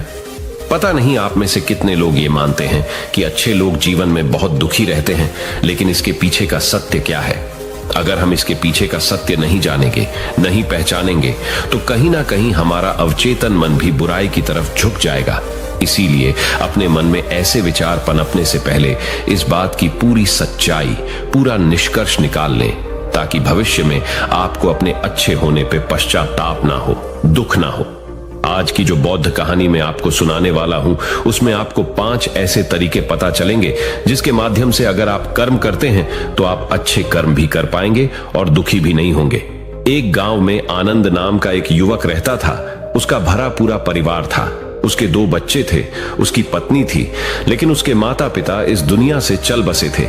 इसीलिए पूरे परिवार की जिम्मेदारी उसी के कंधों पर थी। बच्चे अपनी पढ़ाई करते थे और उसकी पत्नी अपने घर गृहस्थी के कामों के साथ गाय, भैंस, बकरी इत्यादि का दूध बेचकर अपना घर चलाती थी। और आनंद पहाड़ में पत्थर तोड़ने का काम करता था। बहुत ही मेहनत भरा काम था। पूरे दिन काम करता तो रात को थक कर घर पर वापस लौटता। लेकिन इतनी मेहनत करने के बाद भी अगर आनंद को गांव का कोई भी आदमी मदद के लिए बुलाता तो आनंद कभी भी मना नहीं करता था। उसके जीवन का एक ही सिद्धांत था, अगर मैं दूसरों की मदद करूंगा तो परमात्मा मेरा साथ देंगे, परमात्मा मेरे साथ कुछ बुरा नहीं होने देंगे। आनंद अपने इस सिद्धांत का पालन बहुत ही कड़ाई के साथ करता था। वह इस सिद्धांत पर इतना विश्वास करता था कि अगर कोई बाहर का आदमी उससे मदद मांग ले तो वो अपने घर का काम भी अधूरा छोड़कर उस आदमी की मदद करने के लिए पहुंच जाता था, जिसकी वजह से उसकी पत्नी बहुत परेशान रहती थी। वो अक्सर आनंद को समझाने की कोशिश करती थी कि सबसे पहले अपना काम, अपने परिवार को देखो। 2 बच्चे हैं हमारे और फिर भी तुम दूसरों के काम करने में लगे रहते हो। अरे अपने घर को तो संभालो। अपना घर संभाल नहीं रहा, दूसरों की मदद करने चले हैं। और जब ऐसी ऐसी बातें आनंद के कानों में पड़ती तो उसके हृदय में कांटा चुभने लगता था और उन दोनों में लड़ाई झगड़ा शुरू हो जाता था। अक्सर उनके लड़ाई झगड़े का यही सबसे बड़ा कारण होता था। लेकिन ना तो आनंद अपने आप को बदल पाया और ना ही उसकी पत्नी ने उसको समझाना कभी बंद किया। इसी वजह से आए दिन उनके घर में क्लेश होता रहता था। जहां तक उस गांव वालों की बात थी तो वो आनंद के स्वभाव को जानते थे और वो जानबूझकर जो काम आसान भी होता था, जो उनके सामर्थ्य में भी होता था, उस काम के लिए भी वो आनंद को बुलाते थे ताकि उन्हें कम मेहनत करनी पड़े। कहने का अर्थ यह है कि गांव वाले आनंद की इस शिष्टाचार का फायदा उठाते थे, लाभ उठाते थे और सब पीछे से उसका मजाक उड़ाते थे, उसे बेवकूफ कहते थे। ऐसे ही समय भी तरह और एक दिन आनंद की पत्नी बहुत ज्यादा बीमार पड़ गई। आनंद से जो कुछ भी सेवा हो सकती थी उसने वो सब अपनी पत्नी के लिए किया। उसने गांव के वैद्य को बुलाकर अपनी पत्नी की जांच करवाई, लेकिन ये रोग उस वैद्य की पकड़ के बाहर था। इसीलिए उस वैद्य ने कहा कि तुम अपनी पत्नी को नगर में जाकर किसी बड़े वैद्य को दिखाओ तो तुम्हारी पत्नी की जान बच सकती है। जल्द से जल्द नगर पहुंचने की व्यवस्था करो, नहीं तो तुम्हारी पत्नी के प्राण संकट में हो जाएंगे। ये सुनकर आनंद के पैरों तले जमीन फिसल गई। उसने ये नहीं सोचा था कि उसकी पत्नी के प्राण संकट में है। वो सोच रहा था कि कोई साधारण सा रोग होगा जिसका इलाज हो जाएगा। लेकिन जब उसने वैद्य की यही बात सुनी तो वो घबरा गया। अब पत्नी को नगर तक कैसे लेकर जाए, क्योंकि उसके पास इतना धन नहीं था। कि वो अपनी पत्नी के लिए एक घोड़ा गाड़ी करके उसमें अपनी पत्नी को लिटाकर नगर में ले जा सके। उसकी पत्नी की हालत बिल्कुल चलने की भी नहीं थी, इसलिए उसे नगर पहुंचाने के लिए किसी घोड़ा गाड़ी की जरूरत थी। संयोग से उसके पड़ोसी धन्मू के पास एक घोड़ा गाड़ी थी। वो अक्सर व्यापार के लिए अपनी घोड़ा गाड़ी नगर में लेकर जाया करता था। इसीलिए आनंद के मन में विचार आया कि मैं धन्मू की घोड़ा गाड़ी ले सकता हूँ। मैं धन्मू की इतनी मदद करता हूँ, कभी उसके काम को नहीं टालता, तो वो तो मेरे काम को कभी मना ही नहीं कर सकता। और यही सोचकर वो घोड़ा गाड़ी लेने के लिए धन्मू के पास पहुंच जाता है। लेकिन धन्मू बहुत ही चालाक इंसान था। वो बिना किराए के अपनी घोड़ा गाड़ी अपने सगे संबंधियों के लिए भी नहीं ले जाता था, तो आनंद की तो दूर की बात रही। जब आनंद ने उससे घोड़ा गाड़ी के बारे में पूछा तो उसने ये कहकर उसका ये काम टाल दिया कि मेरे घोड़े बहुत ज्यादा बीमार हैं, वो शायद बच भी मुश्किल से पाएंगे। 5 दिनों से वो कुछ नहीं खा रहे, तो ऐसे में बेचारा घोड़ा गाड़ी लेकर कहा, नगर तक पहुंच पाएगा। हाँ, अगर तुम कुछ धन की व्यवस्था कर सकते हो तो मैं अपने एक मित्र की घोड़ा गाड़ी तुम्हारे लिए मंगवा सकता हूं। यह सुनकर आनंद परेशान और चिंतित हो गया, क्योंकि उसके पास धन तो था ही नहीं। इसका मतलब उसकी पत्नी बड़े नगर में वैद्य के पास इलाज के लिए पहुंच ही नहीं पाएगी। उलझन भरे हुए विचार लिए हुए जब आनंद वापस आ रहा तो उसने एक दिल दहलाने देने वाला दृश्य देखा। उसने देखा कि धन्मू के घोड़े, जो धन्मू के अनुसार बीमार थे और कुछ खा भी नहीं रहे थे, वहीं घोड़े गांव का ही एक युवक उसकी बाट से खोलकर बाहर ला रहा था और गाड़ी में उसको जोत रहा था। यह देखकर पहले तो आनंद को कुछ समझ में नहीं आया। उसके बाद जब आनंद ने उस युवक से पूछा तो उसने बताया कि धन्मू ने यह घोड़ा गाड़ी उसे किराए पर दी है। यह सुनकर आनंद का दिल टूट गया। उसने कभी सपने में भी नहीं सोचा था कि उसका सबसे अच्छा मित्र धन्मू उसके साथ ऐसा कर सकता है। हालांकि ये इस बात पर दुखी होने का वक्त नहीं था, इसीलिए आनंद वहां से जल्दी से लौट जाता है और गांव के ही एक सेठ के पास जाकर कुछ धन उधार लेकर धन्मू को दे देता है। धनु अपने मित्र की घोड़ा गाड़ी मंगवा देता है, जिसके बाद वो अपनी पत्नी को वैद्य के पास नगर में ले जाता है। जब उसकी पत्नी का इलाज चल रहा था तो आनंद यही सोच रहा था कि एक वो दिन था जब धन्मू की बेटी बीमार हो गई थी और धन्मू यहाँ पर नहीं था, तो मैं पूरी रात वैद्य जी के पास उसके लिए बैठा रहा था। उसकी देख रेख की थी, उसकी सेवा की थी। इतने दिनों तक धन्मू नहीं आया था, तब मैं ही उसके परिवार की देख रेख किया करता था। हाय, कैसा दुर्भाग्य है ये, जिसके लिए मैंने इतना कुछ किया। उसने एक घोड़ा गाड़ी देने से मुझे मना कर दिया, और वो भी तब जब मेरी पत्नी जिंदगी और मौत के साथ खेल रही थी। कुछ देर बाद वैद्य बाहर आकर आनंद को एक बहुत बुरी खबर देता है। वो आनंद को बताता है कि उसकी पत्नी को कर्क रोग हो चुका है और इसका कोई भी इलाज नहीं है। उसके पास कुछ समय ही शेष बचा है। यह सुनकर आनंद दुखी होकर वहीं जमीन पर बैठ गया। उसकी पूरी दुनिया उजड़ने वाली थी और उसे कोई रास्ता नजर नहीं आ रहा था। कुछ समय बाद उसकी पत्नी चल बसी और अब दोनों बच्चों की जिम्मेदारी उसके कंधों पर आ गई थी। लेकिन यहां पर आनंद के सारे सिद्धांत टूट चुके थे, उसके सारे भरम खत्म हो चुके थे। अब उसके दिमाग में एक ही बात थी कि अच्छा, कर्म करने से परमात्मा साथ नहीं देता, बल्कि जो बुरे लोग हैं वो लोग फलते फूलते हैं, और इस बात का मैं सबसे बड़ा गवाह हूं। ये विचार अक्सर उसके दिमाग में चलते रहते थे और इसी वजह से उसका मन धीरे धीरे संन्यस्त हो गया, देश दुनिया से दूर हट गया।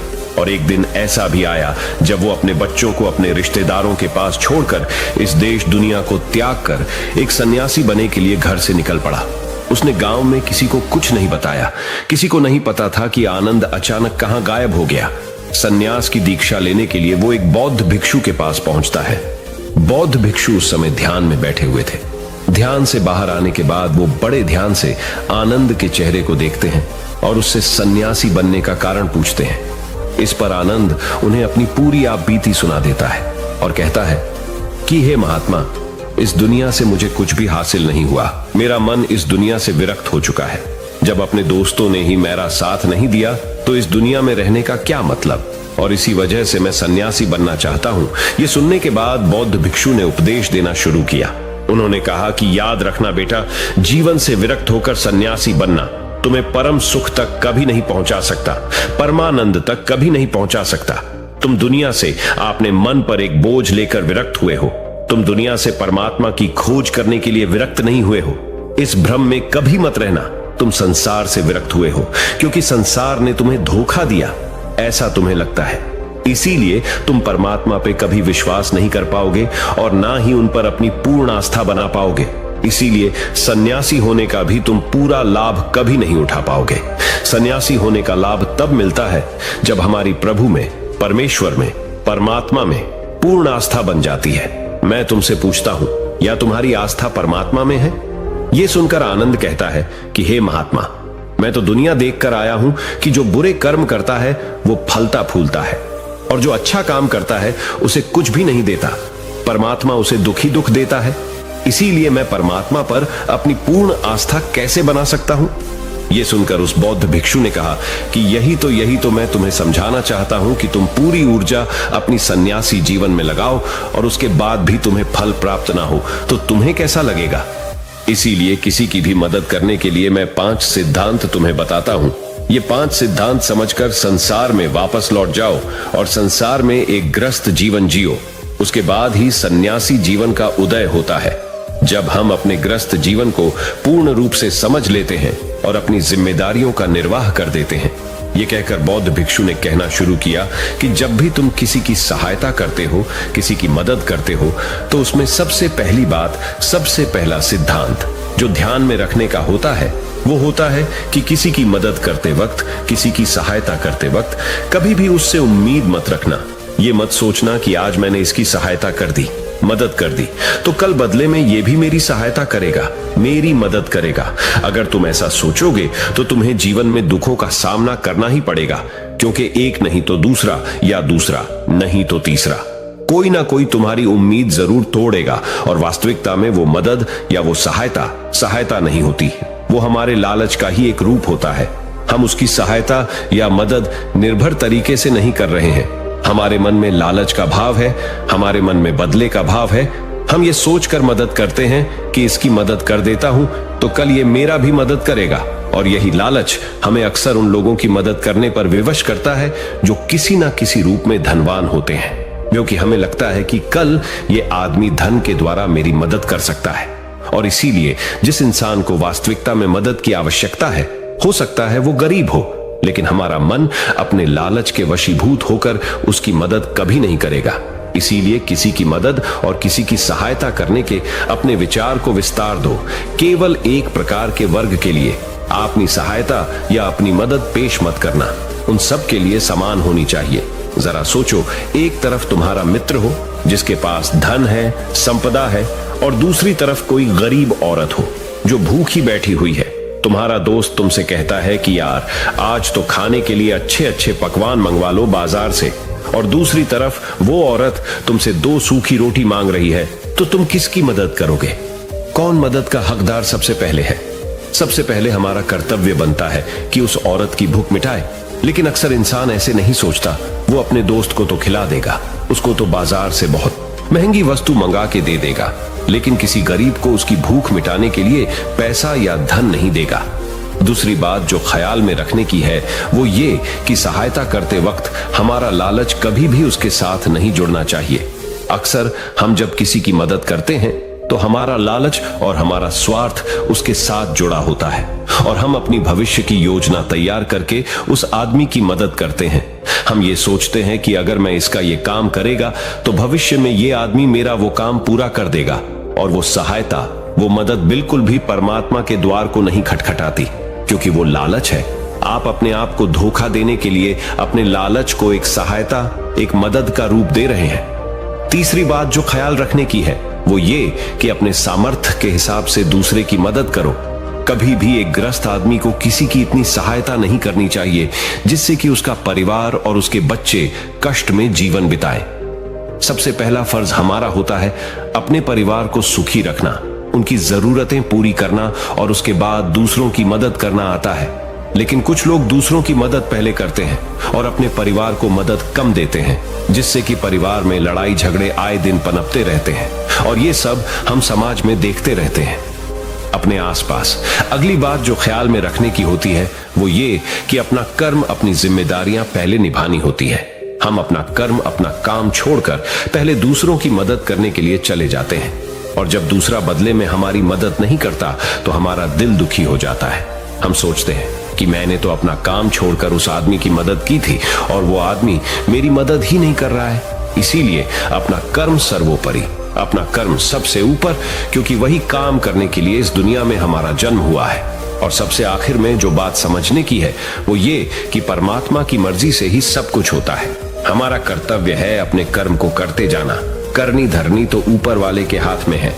इसीलिए जो कुछ भी होता है सब ऊपर वाले पे छोड़ दो। अगर तुम्हें कोई धोखा भी देता है तो ये समझ के चलो कि वो सब ऊपर वाले की करनी होती है। आप ये मान के चलो कि मैं करता नहीं हूं, मैं तो एक माध्यम हूं, करवाने वाला तो वो है, उसके सामने किसकी मर्जी चली। जब ये आस्था, ये विश्वास हमारे मन में पनपने लगता है तो हमारी सारी शिकायतें दूर हो जाती हैं। क्योंकि इस दुनिया में जो भी होता है अच्छे के लिए होता है, जो भी हो रहा है अच्छे के लिए हो रहा है, और जो भी होगा अच्छा ही होगा। चाहे हमारी बुद्धि आज वर्तमान में इस सिद्धांत को ना समझ पाए, लेकिन जीवन में कभी ना कभी किसी ना किसी मोड़ पर आपको जरूर ये एहसास होगा कि जो हुआ था वो अच्छे के लिए ही हुआ था। इसीलिए सारी शिकायतें दूर कर दो और बस अपना कर्म करते जाओ। अपने ग्रस्त जीवन को पूर्ण रूप से जिलो और उसके बाद ही सन्यासी जीवन की नींव होती है। इसके बाद बौद्ध भिक्षु ने आनंद को कहा कि वापस अपने गांव लौट जाओ, अपनी बेटियों को वापस लेकर आओ, उन्हें पालो पोसो, अपने बच्चों को वापस लेकर आओ, दूसरी शादी कर लो, लेकिन बच्चों का पालन पोषण अच्छे तरीके से करो। यह सुनकर आनंद अपने बच्चों के साथ अपने गांव में वापस लौट आता है। गांव में किसी को खबर नहीं थी कि आनंद कहां पर गया हुआ था और वो क्या ज्ञान लेकर वापस लौटा है। लेकिन अगले दिन सुबह सुबह गांव वालों ने आनंद के चेहरे पर एक अलग ही चमक, एक अलग ही आभा पाई। तो इस कहानी से हमें यह सीख मिलती है कि दूसरों के पीछे भागने से अच्छा है अकेले रहकर अपने आप को सुधारो और अपनों का काम बड़े ही खुशी से करो और शांत रहकर अपने आप की दिमाग की मन स्थिति को सुधारो। तो अब हम आपको बताएंगे कि शांत रहने के क्या क्या फायदे हैं। तो चलिए शुरुआत करते हैं। हर तरफ शोर शराबे और भाग दौड़ के बीच खामोशी की अपनी अलग ही खासियत है। आपने कई कविताओं में भी पढ़ा होगा कि मौन रहकर एक दूसरे की बात को समझना सबसे सुंदर संवाद है। लेकिन क्या आप ये जानते हैं कि चुप रहने के अपने शारीरिक और मानसिक फायदे भी हैं? विशेषज्ञ मानते हैं कि मौन यानी शांत रहने से व्यक्ति अधिक दिमागदार और उत्पादक बनने की ओर अग्रसर होता है। इससे उसके मानसिक और शारीरिक स्वास्थ्य दोनों में सुधार हो सकता है। मौन धारण करने का महत्व आज हम जिस युग में जी रहे हैं उसमें टेक्नोलॉजी एक महत्वपूर्ण भूमिका निभाती है। जहां लोग एकांत की खोज में लगे रहते वो खुद को इन्हीं टेक्नोलॉजी को कहीं गुम कर देते हैं। लेकिन मौन को मन में बैठाने की दिशा में पहला कदम यह है कि आप अपने मानसिक स्वास्थ्य को अन्य सभी पहलुओं से बढ़कर समझें और फिर उन तकनीकों को शामिल करने का सचेत प्रयास करें जो आपको मौन रहने की आत्मीय उदारता और शक्ति का अनुभव करने की अनुमति दे। गाड़ियों के बेतहाशय हॉर्न से लेकर आसपास बजने वाले म्यूजिक, ऑन डिमांड शो और लोगों की छटर-पटर से लेकर आपकी बिल्डिंग के ऊपर से उड़ते हुए हवाई जहाज की आवाज तक, हर तरफ एक घना शोर है जिसमें दूसरों की तो क्या, कभी कभी खुद की भी आवाज नहीं सुन पाते। आपके अंतर्मन की आवाज जिसे सुनने से आपके जीवन की आधी परेशानी का समाधान मिल सकता है। वैज्ञानिक प्रमाणों के अनुसार यह हमारे स्वास्थ्य के लिए बहुत अच्छी बात है कि लेकिन शांत रहना ब्लड प्रेशर कम कर सकता है, एकाग्रता और ध्यान में सुधार ला सकता है, परेशान करने वाले विचारों को शांत कर सकता है, मस्तिष्क के विकास को बढ़ावा दे सकता है, कोर्टिसोल को कम कर सकता है, अंदर की रचनात्मकता को बढ़ावा मिलता है, अच्छी नींद को बढ़ावा मिलता है, दिमागी रूप से स्वस्थ महसूस कर सकते हैं। हालांकि यहां मौन रहने का मतलब परेशानी में भी चुप्पी साधे रहने से नहीं है, बल्कि अनावश्यक किसी भी शोर से दूर रहने और ध्वनि प्रदूषण से बचना है। मौन रहते हुए धीरे धीरे गहरी सांस लेने से और भी फायदे मिल सकते हैं। चुप रहना है अनेक समस्याओं का हल। तनाव घटाने और एकाग्रता बढ़ाने के लिए हम आपको अब 9 फायदे बनाएंगे। मेडिटेशन और ध्यान लगाना खुद को शांत करने और तनाव घटाने का एक बेहतरीन तरीका है। आपने ध्यान दिया होगा कि हर धर्म और संस्कृति में शांत और मौन रहने को महत्व दिया गया है। चाहे आप इसे धार्मिक नाम दें या जीने का एक तरीका माने, लेकिन दिन भर में कुछ समय तक शांत रहना आपके स्वास्थ्य के लिए बहुत फायदेमंद साबित होता है। कई साइकोलॉजिस्ट भी कॉन्फिडेंस बढ़ाने, कंसंट्रेशन बढ़ाने, मन की शांति और पॉजिटिव थिंकिंग के लिए कुछ मिनट मौन धारण करने की सलाह देते हैं। जब हम कुछ समय मौन या चुप रहते हैं तो हमें खुद से बात करने का मौका मिलता है। हम चिंतन मनन करते हैं जिससे हमारा मन शांत होता है, दिमाग रिलैक्स रहता है और हमारा दिमाग नई ऊर्जा और विचारों से भरता है। चलिए आपको बताते हैं चुप या मौन रहने के 9 फायदे। पहला फायदा, दिमाग बेहतर काम करता है। एक रिसर्च के मुताबिक अगर हम दिन भर में कुछ मिनट शांत रहते हैं तो हमारा दिमाग रिचार्ज होता है और बेहतर काम करता है। इसके लिए दिन भर में सिर्फ 3 मिनट चुप रहने से शुरुआत करें। ऐसा करने से आप देखेंगे कि आपका दिमाग ठंडा तो रहता ही है, आपके व्यक्तिगत रिश्तों में भी सुधार होता है। दूसरा फायदा, तनाव वाले हार्मोन नियंत्रित होते हैं। आज के दौर में हर तरफ शोर ही शोर है, इसकी वजह से दिमाग में तनाव पैदा होना लाजमी है। ऐसे में अगर आप हर रोज कुछ देर मौन रहने की प्रैक्टिस करते हैं तो इससे आपके तनाव पैदा करने वाले हार्मोन के लेवल में कमी आती है। इससे आपका दिमाग शांत होता है, गुस्सा नियंत्रित रहता है और तनाव बढ़ाने वाले हार्मोन्स का लेवल घटता है। तीसरा फायदा, ब्रेन सेल्स बनती है। अक्सर तनाव, स्ट्रेस, एंजाइटी और लगातार बोलते रहने और शोर शराबे के चलते हमारे दिमाग की कोशिकाएं मरने लगती हैं। ऐसे में कुछ देर मौन रहने से हमारे दिमाग की सेल्स दोबारा बनती है और उनका पुनः निर्माण हमारे दिमाग की शक्ति बढ़ाता है। इससे हमारी एकाग्रता बढ़ती है और दिमाग तेज होता है। चौथा फायदा, क्रिएटिविटी बढ़ती है। जब हम दिन भर की उलझनों में उलझे रहते हैं, इस वजह से हम शांत होकर सोचने समझने की क्षमता खोने लगते हैं। इस वजह से हमारी क्रिएटिविटी खत्म होने लगती है। जब हम कुछ देर मौन रहते हैं तो हमारे दिमाग की नई क्रिएटिविटी उभर कर सामने आती है। हमें सोचने समझने और सुनने की क्षमता बढ़ती है और हम कुछ नया कर पाते हैं। पांचवा फायदा, परिस्थितियों का सामना बेहतर ढंग से करते हैं। एक रिसर्च में पाया गया है कि जो लोग मौन रहने की आदत डालते हैं वो मुश्किल और तनावपूर्ण परिस्थितियों से बेहतर ढंग से निकल पाने में सक्षम होते हैं। इसकी वजह यह है कि मुश्किल परिस्थिति में वो अपना आपा नहीं खोते और लॉजिक के साथ सोचने की काबिलियत रखते हैं। इस कारण वो परिस्थितियों का बेहतर सामना कर पाते हैं। छठा फायदा दिमाग के लिए है ये एक्सरसाइज। हमारे शरीर का सबसे जटिल हिस्सा दिमाग होता है। ये पूरे शरीर को चलाता है और ये हमारे सभी इमोशंस को कंट्रोल करता है। ऐसे में जरूरी है कि हम अपने दिमाग को भी व्यायाम करवाएं। जिस तरह शरीर को मजबूत बनाने के लिए शारीरिक व्यायाम जरूरी है, उसी तरह दिमाग को मजबूत बनाने के लिए उनकी ताकत बढ़ाना जरूरी है। मौन रहना दिमाग के लिए एक व्यायाम जैसा ही है और इससे दिमाग की मांसपेशियां तंदुरुस्त रहती हैं। सातवां फायदा, पॉजिटिव विचारों का संचार। मौन रहना हमारे दिमाग को पॉजिटिव विचारों से भरता है। जब हम दिमाग को बाहरी शोर शराबे से दूर करते हुए कुछ समय खुद पर केंद्रित करते हैं तो हम अपने आसपास की अच्छाइयों को बेहतर ढंग से देख और समझ पाते हैं। इसके साथ ही हम अपने आसपास और खुद के भीतर की अच्छाइयों को अप्रिशिएट कर पाते हैं। इसीलिए कुछ समय मौन रहते हुए खुद को समझना, अपने भीतर झांकना और अपने बारे में समझना एक बेहतरीन प्रैक्टिस है। आठवां फायदा, एक अच्छे श्रोता और समीक्षक। चुप रहना और कुछ समय तक खुद को स्थिर रखना आपको एक अच्छा श्रोता और समीक्षक बनाता है। ऐसा इसलिए क्योंकि जब आप चुप रहते हैं तो आप बोलने की बजाय अधिक से अधिक सुनते हैं और उसका विश्लेषण कर पाते हैं। इससे आप पूरे तर्क और वितर्कों को जानने के बाद सही फैसला ले पाते हैं। आप सभी पक्षों को सुनते, समझते और डिसीजन ले पाते हैं। चुप रहना आपके दिमाग को शांत करता है और आपको लॉजिकल समीक्षक बनाता है। नौवां फायदा, कैसे रखें खुद को। कुछ मिनटों के लिए मौन रहने के लिए लोग बहुत तरीकों का सहारा लेते हैं।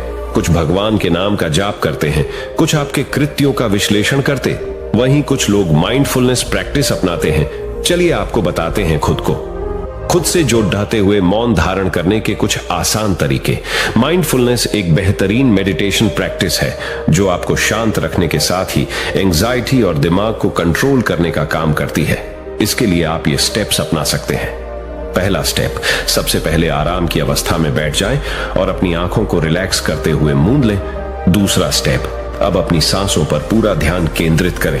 अपनी सांस के उठने और गिरने की गति पर ध्यान दें और अपना दिमाग बाहरी शोर से दूर सिर्फ और सिर्फ अपनी सांसों पर केंद्रित करें। तीसरा स्टेप, अपनी सांसों पर ध्यान देना आपके पूरे शरीर को शांत करता है, दिमाग में रक्त संचार बढ़ाता है और तनाव दूर करने में मददगार होता है। चौथा स्टेप, खुद को शांत करते हुए अपने पूरे शरीर को अंदर ही अंदर स्कैन करना भी फायदेमंद साबित होता है। इससे आपको अपने शरीर के बारे में बेहतर समझ में आता है। इससे आपके दिमाग और शरीर के बीच में बेहतर संबंध स्थापित होता है। हम उम्मीद करते हैं कि ये जानकारी आपके काम आएगी। तो चलिए जानते हैं हमारे शब्दों में कितनी ताकत होती है एक कहानी के माध्यम से। तो चलिए उस कहानी की शुरुआत करते हैं। जो लोग बुद्धिमान हैं वह ये जानते हैं कि शब्द हथियार की तरह होते हैं जिनसे किसी को भी बचाया जा सकता है या किसी को भी मारा जा सकता है। अब आप सोच रहे होंगे कि शब्दों से किसी को मारा कैसे जा सकता है। तो जरा सोचिए, ज्यादातर आत्महत्याओं के पीछे किसका कारण होता है? किसी के पति ने कुछ कहा, किसी के पिता ने कुछ कहा और उन लोगों ने आत्महत्या कर ली। ये आत्महत्या किसके कारण हुई? वो पीड़ित के मन को इतना दुखी कर गए कि उसके मन से वो दुख सहना और ज्यादा बर्दाश्त करना नामुमकिन हो गया और इसी वजह से उन्होंने आत्महत्या कर ली। ऐसे ही आपके शब्द किसी को नया जीवन प्रदान कर सकते हैं। जब कोई आदमी उदास होता है या दुखी होता है तो आपके शब्द उसमें एक नया जोश, एक नया उत्साह भर सकते हैं और एक हारा हुआ आदमी अपने जीवन में एक नई शुरुआत कर सकता है, सिर्फ शब्दों के माध्यम से, हमारी वाणी के माध्यम से। तो अब तक आप ये तो समझ ही गए होंगे कि हमारे शब्द हमारे जीवन को किस तरह निर्धारित करते हैं, शब्दों में कितनी ताकत होती है और किसी से बात करते वक्त हमें कितनी सावधानी से अपने शब्द सुनने चाहिए। आज की जो बौद्ध कहानी मैं आपको सुनाने वाला हूं, उसमें आपको सीधे सीधे तौर पर कुछ ऐसे तरीके पता चलेंगे, कुछ ऐसी परिस्थितियां पता चलेंगी जहां पे आपको हमेशा चुप रहना चाहिए। कुछ परिस्थितियों में अगर आप कुछ नहीं बोलेंगे तो वही आपके लिए सबसे ज्यादा बेहतर होगा। इससे पहले कि आप इस कहानी में खो जाएं, इस चैनल को सब्सक्राइब जरूर कर लें। तो चलिए कहानी शुरू करते हैं। एक बार की बात है, एक युवा लड़का एक बार एक बौद्ध भिक्षु के पास पहुंचा। वो काफी परेशान लग रहा था और उसने बौद्ध भिक्षु से जाकर पूछा कि हे महात्मा, मैं अपने आप से परेशान हूं, अपने आप से दुखी हूं। बाहरी रूप से मुझे कोई दुख नहीं है, मैं धन धान्य संपन्न हूं, मुझे कोई शारीरिक रोग भी नहीं है, लेकिन मैं खुद से परेशान रहता हूं, अपने मन से परेशान रहता हूं। अक्सर मेरी बातों को मेरा कोई भी दोस्त गंभीरता से नहीं लेता है और ना ही मेरे परिवार के लोग मेरी किसी बात को गंभीरता से लेते हैं। मैं जो कुछ भी सलाह देता हूं, या तो वह उसे मजाक में उड़ा देते हैं या फिर उसे गंभीरता से लेते ही नहीं है। मेरी बातों को कोई गंभीरता से क्यों नहीं लेता है? क्यों मेरी बातों पर कोई अमल नहीं करता? क्यों मेरी बातों में कोई रुचि नहीं दिखाता? क्या कारण है? कृपया मुझे बताने का कष्ट करें और मेरे मन के इस दुख को दूर करें। यह सुनकर बौद्ध भिक्षु ने कहा कि आज सुबह मैं चालित ध्यान करके वापस आ रहा था। रास्ते में कुछ कौवे कांव कांव कर रहे थे और वहीं पर जब मैं चलता हुआ कुछ दूर आया तो मुझे एक मोर की मधुर आवाज सुनाई दी। ये सुनकर अचानक मेरे मन में ख्याल आया कि कौवे कितना कांव कांव करते हैं, कितना बोलते रहते हैं, लेकिन कोई भी प्राणी कौवे की आवाज को पसंद नहीं करता। मोर हमेशा सही परिस्थिति के हिसाब से बोलता है। जब भी बारिश होने वाली होती है और बादल गरजते हैं और बारिश होने की आशंका होती है, ऐसे में मोर अपनी मधुर आवाज में गाता है जो सभी को प्रिय होता है, सभी को अच्छा लगता है। ऐसे ही अगर इंसान सही परिस्थिति के हिसाब से सही शब्द बोले, सही वाणी बोले, तो वही वाणी दूसरों के लिए संगीत हो जाती है, संगीत बन जाती है और दूसरे लोग तुमसे सम्मोहित हो जाते हैं और वहीं पर तुम्हें सब लोग गंभीरता से लेने लगते हैं।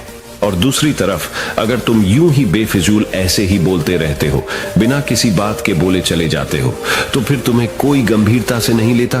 तुम उस कौवे की भांति हो जाते हो जिसकी वाणी कोई पसंद नहीं करता और बाद में तुम्हें दुख होता है कि तुम्हें कोई गंभीरता से क्यों नहीं लेता। इसीलिए अपने शब्दों को बेहद बुद्धिमानी के साथ इस्तेमाल करना सीखो। अगर तुम नहीं सीखोगे तो समाज में तुम्हें कोई सम्मान या कोई गंभीरता से नहीं लेगा।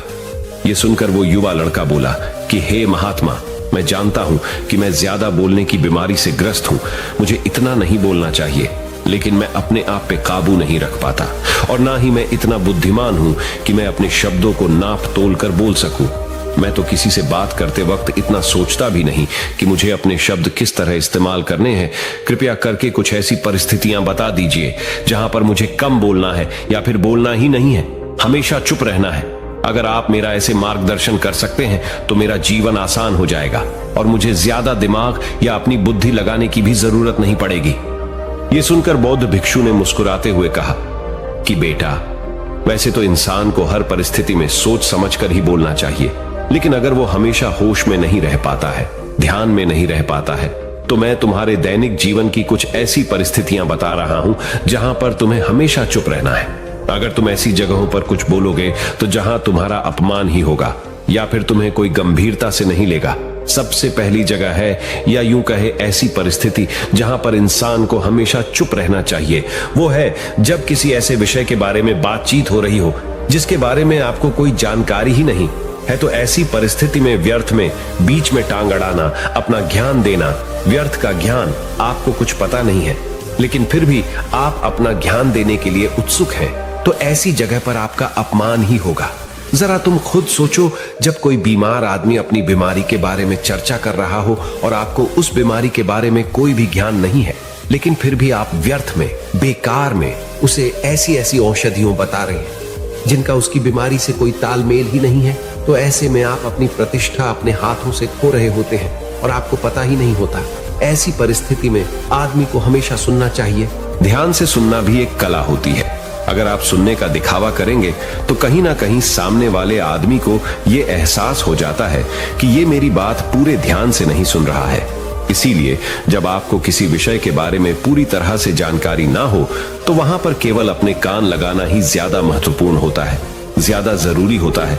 आप उस इंसान की बातें ध्यान से सुन सकते हैं और इसी बीच आप दोनों के बीच एक संबंध पैदा होगा और उस संबंध सच्चा होगा, क्योंकि आपने उसके बात को बड़े ही ध्यान से सुना है और इस बात का पता सामने वाले को भी होता है। तो हम बिना कुछ बोले, सिर्फ सुनने मात्र से किसी को अपना दोस्त बना लेते, अपना मित्र बना सकते हैं। इस बात को हमेशा ध्यान में रखना। दूसरी जगह जहां इंसान को हमेशा चुप रहना चाहिए वो है खाना खाते वक्त। खाना इंसान को हमेशा चुप रहकर खाना चाहिए, मौन रहकर खाना चाहिए। महात्मा बुद्ध और उनके भिक्षु हमेशा चुप रहकर भोजन करते हैं, शांत भाव से भोजन करते हैं, परिपूर्ण होकर भोजन करते हैं, पूरी तरह से करते हैं, एक एक टुकड़े का स्वाद लेकर भोजन करते हैं। और ऐसा भोजन जब आपके शरीर में पहुंचता है तो वो आपके अंग अंग तक ऊर्जा पहुंचाता है। अक्सर हम भोजन करते वक्त कुछ ना कुछ बोलते रहते हैं, कुछ ना कुछ सुनते रहते हैं, लेकिन मौन रहकर पूरा स्वाद लेकर उस भोजन को कभी नहीं करते। हम उस भोजन को करते वक्त आधे अधूरे ही रहते हैं और इसीलिए हमारा शरीर रोगों से ग्रस्त हो जाता है। जरा तुम खुद सोचो, बौद्ध भिक्षु हमेशा भिक्षा लेकर भोजन करता है और भिक्षा भी कितनी बिल्कुल मामूली सी, और वो भी एक वक्त। तो एक वक्त भोजन करने के बाद भी वो इतने स्वस्थ रहते थे, इतने उत्साह, जोश और आनंद से भरे होते थे। और हम तो इतना खाना खाते हैं, इतने सारे भोजन की सामग्री हमारे लिए उपलब्ध होती है, लेकिन हमारे शरीर में कोई ऊर्जा नहीं होती।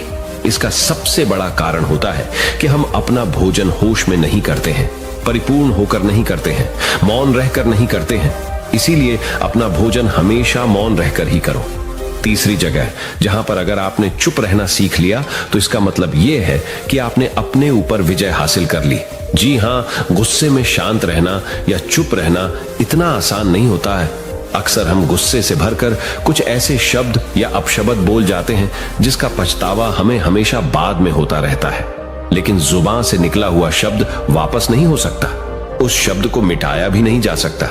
अब वो जिंदगी भर हमारे दामन से जुड़ चुका है और वो गुस्से में बोला गया।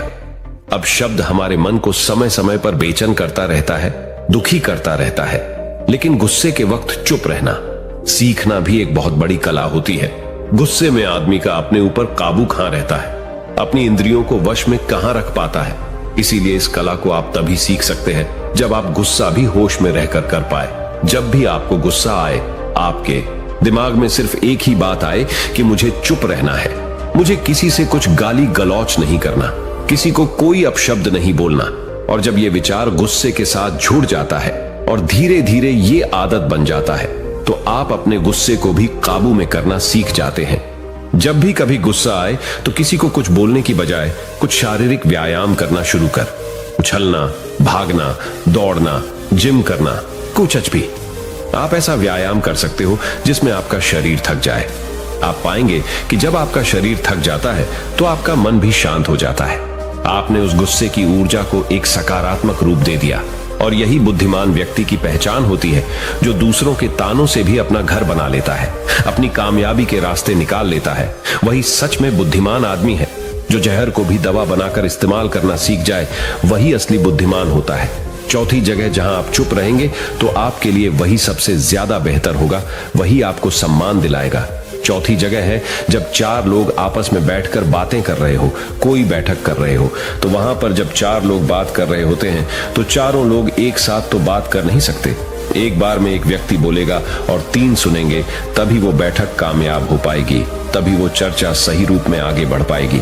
लेकिन अगर कोई आदमी ऐसा बैठा हुआ है जो बीच में ही दूसरे की बात काटकर अपनी बात को ऊपर रखना चाहता है, तो ऐसे में वो चर्चा या वो बैठक आपको कहीं नहीं पहुंचाएगी और चारों लोगों के बीच आप सबसे मूर्ख कहलाओगे। अगर आपको अपनी बात कहनी है तो सामने वाले को अपनी बात पूरा करने दो, उसके बाद अपने विचार रखो। यही एक भद्र पुरुष या फिर कहीं अच्छे आदमी की पहचान होती है। और आखिरी जगह, अगर हमारे माता पिता हमें कुछ कह देते हैं, हमारे बड़े बुजुर्ग हमें किसी बात पर डांट देते हैं या हमें थप्पड़ भी मार देते हैं, तो ऐसी जगहों पे आपका चुप रहना ही उनके प्रति सम्मान दिखाएगा, उनके प्रति आदर का भाव व्यक्त होगा। अगर आप उनके सामने उनका विरोध कर देते हैं, उनका प्रतिरोध कर देते हैं, तो वो गुस्सा तो थोड़ी देर बाद शांत हो जाएगा, लेकिन वो कही गई बात, वो विरोध किया हुआ शब्द या फिर कुछ भी उल्टा सीधा हमेशा आपके मन को सताएगा और आपके माता पिता को हमेशा यही लगेगा कि आज ये हमारी इज्जत नहीं करता, आज ही हमारी बात नहीं मानता, क्योंकि ये कमाने लग गया है, ये बड़ा आदमी बन गया है। ऐसी ऐसी बातें उठेंगी, ऐसे ऐसे तंज कसे जाएंगे। इसीलिए ऐसी जगह पे आप मौन रहिए, चुप रहिए, कुछ मत बोलिए, अपने गुस्से को अपने अंदर ही पी लीजिए, कुछ व्यायाम कर लीजिए, भाग लीजिए, दौड़ लीजिए, आपका मन अपने आप शांत हो जाएगा। आखिर में बौद्ध भिक्षु ने अपनी बात को खत्म करते हुए कहा कि कम शब्दों में अपनी भावनाओं को उतारना सीखो। शब्द हथियार की तरह होते हैं, बोलो तो होश में बोलो, ध्यान में बोलो। जीवन शैली ऐसी बना लो कि आप जब भी बोलो पूरे होश में रहकर बोलो, पूरे आनंद के साथ बोलो, पूरे प्रेम के साथ बोलो। ऐसी वाणी बोलो जो दूसरे के दिल को ठंडक पहुंचाती हो, दूसरे के मन को भी शांत कर देती हो, और वो तभी संभव है जब आप प्रतिपल होश में रहकर बोले। इसके बाद वो युवा लड़का बौद्ध भिक्षु के सामने नतमस्तक हो गया और उनको प्रणाम करते हुए अपने घर वापस लौट गया। अब हम जानेंगे महात्मा गौतम बुद्ध के अनुसार अपने मन को जल्दी से जल्दी वश में कैसे किया जाए। तो चलिए जानते हैं गौतम बुद्ध से शांति के फायदे। तो आपको पता चल गए अब गौतम बुद्ध के अनुसार अपने मन को कैसे संयमित किया जाए। चलिए उसके बारे में जानते हैं। भगवान गौतम बुद्ध कहते थे, ये संसार एक माया जाल है जो कि मनुष्य को अच्छाई भी दिखाता है और बुराई भी दिखाता है।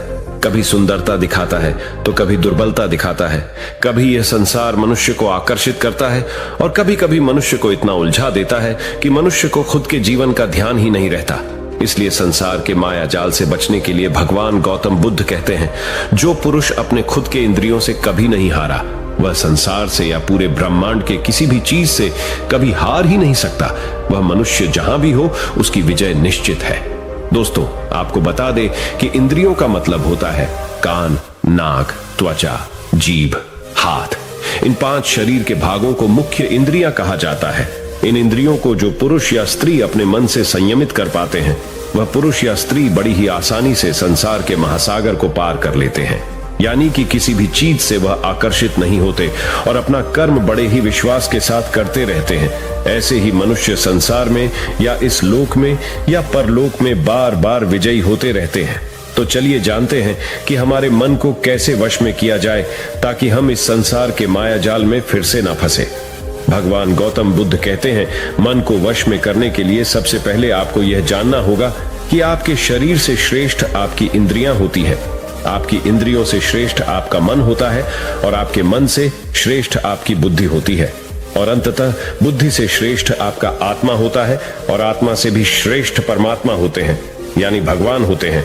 तो अगर आपके मन को वश में करना है तो सबसे पहले आपकी बुद्धि में यह विचार करें कि मैं आज से बुरे कामों के बारे में सोचूंगा भी नहीं और मेरे अच्छे काम विश्वास से करता रहूंगा। दोस्तों, अगर आप बुरी आदतों के बारे में सोचोगे ही नहीं तो वह आदतें आपकी बुद्धि पर हावी नहीं होगी और आप कभी गलत काम नहीं करोगे। तो सबसे पहली बात तो यह है कि अपने बुद्धि में से बुरी आदतों को निकाल दो और अपनी बुद्धि में जो भी आपका काम है उस काम के बारे में विचार डालना शुरू कर दो। फिर आपकी बुद्धि आपके मन को आपके काम के बारे में संदेश देगी और मन सभी इंद्रियों को वश में करके आपके काम के ऊपर लगा देगा, तो इसी तरह से करते करते आपका मन एक दिन अवश्य ही वश में हो जाएगा। और जिस व्यक्ति का मन वश में हो जाता है, उस व्यक्ति के मन में हमेशा ही भगवान वास करते हैं।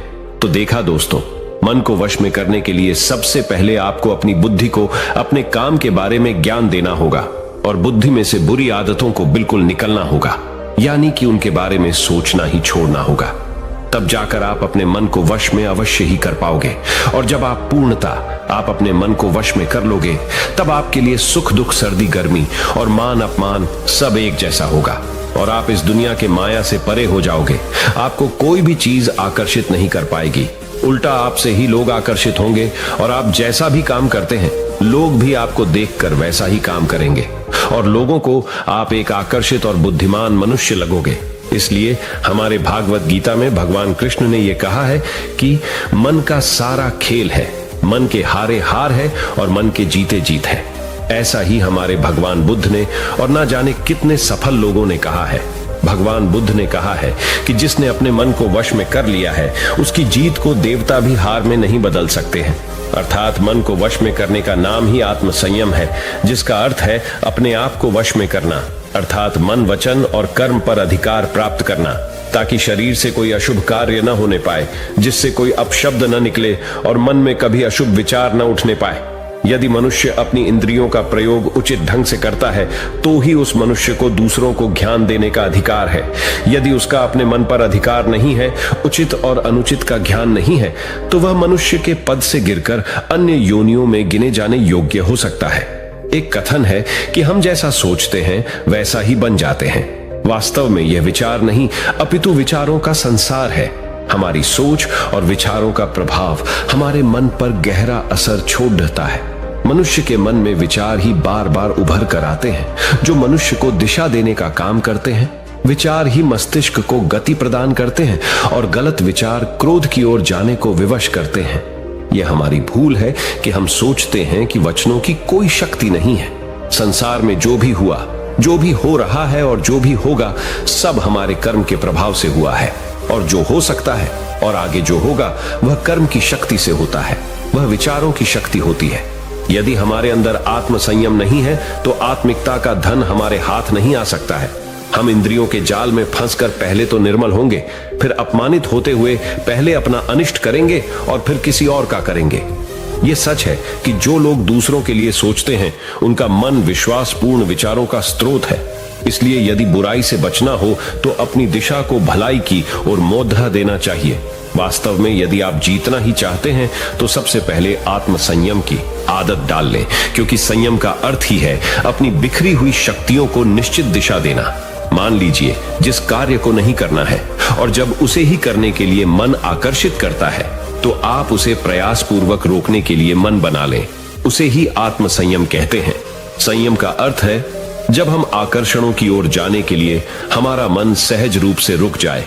गांधी जी ने कहा था कि अनुशासन और बलिदान के बिना मुक्ति की आशा नहीं की जा सकती है। लेकिन यह बात भी सच है कि लोग अक्सर गुस्से में विवेक शून्य होकर तुरंत अपने आत्म संयम को गुस्से में खो देते हैं। यह सच है कि समय बीतने के साथ लोगों के आत्म संयम में भारी कमी आई है। इसके गंभीर परिणाम सामने भी आए हैं। इसलिए आत्म संयम की उपयोगिता को किसी भी हाल में कम नहीं आंका जा सकता है। लेकिन यह भी सच है कि शुरुआत में आत्म संयम का मार्ग थोड़ा कठिन लगता है। अर्थात मन को वश में करने का नाम ही आत्म संयम है। मनुष्य को मिली हुई शक्तियों को निश्चित दिशा देना संयम कहलाता है।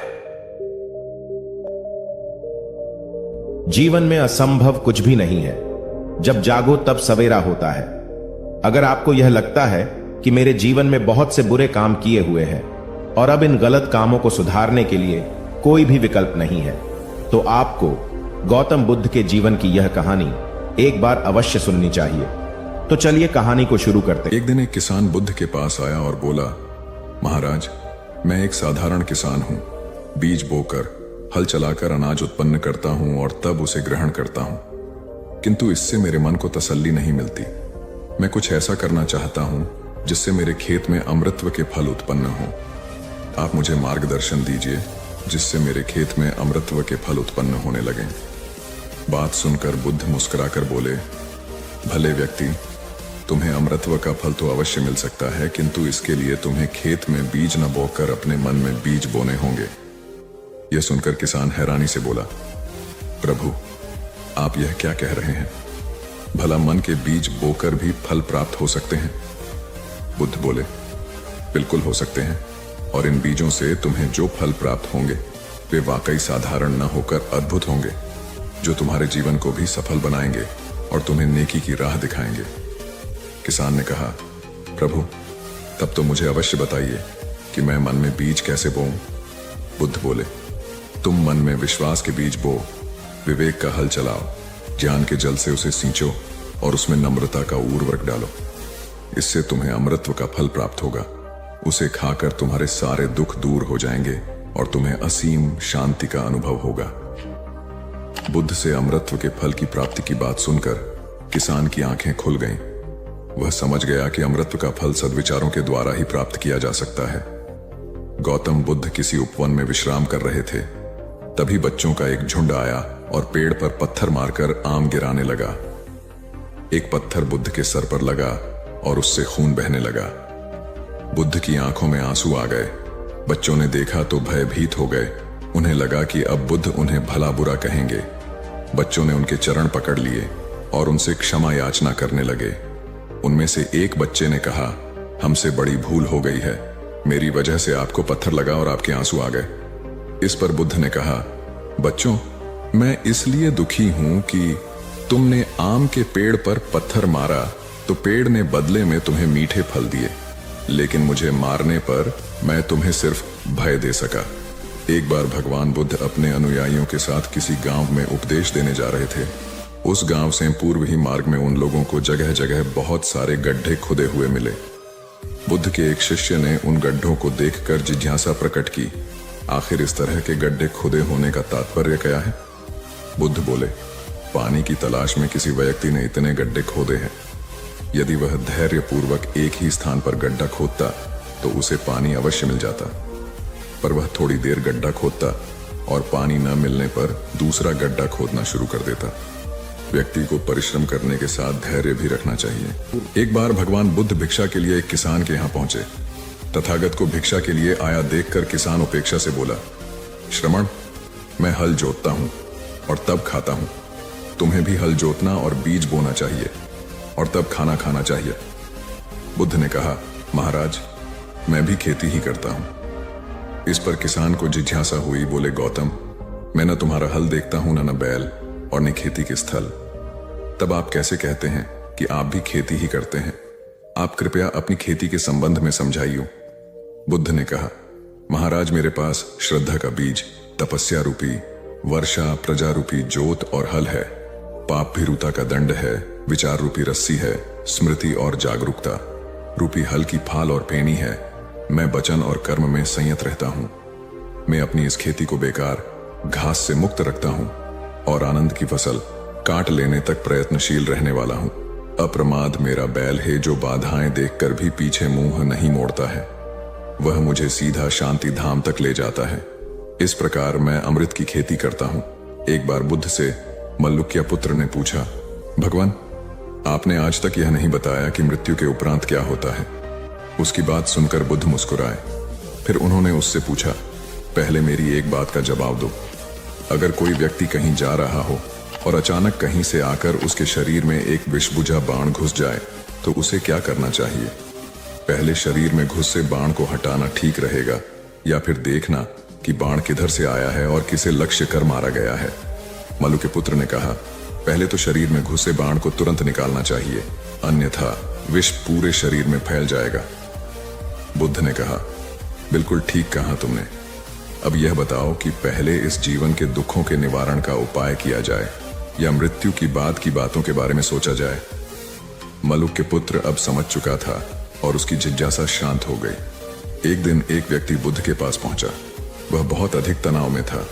अनेक प्रश्न उसके दिमाग में घूम घूम कर उसे परेशान कर रहे थे, जैसे आत्मा क्या है, आदमी मृत्यु के बाद कहां जाता है, सृष्टि का निर्माता कौन है, स्वर्ग नरक की अवधारणा कहां तक सच है और ईश्वर है या नहीं। उसे इन प्रश्नों के उत्तर नहीं मिल रहे थे। जब वह बुद्ध के पास पहुंचा तो उसने देखा कि बुद्ध को कई लोग घेर कर बैठे हैं। बुद्ध उन सभी के प्रश्नों व जिज्ञासाओं का समाधान अत्यंत सहज भाव से कर रहे हैं।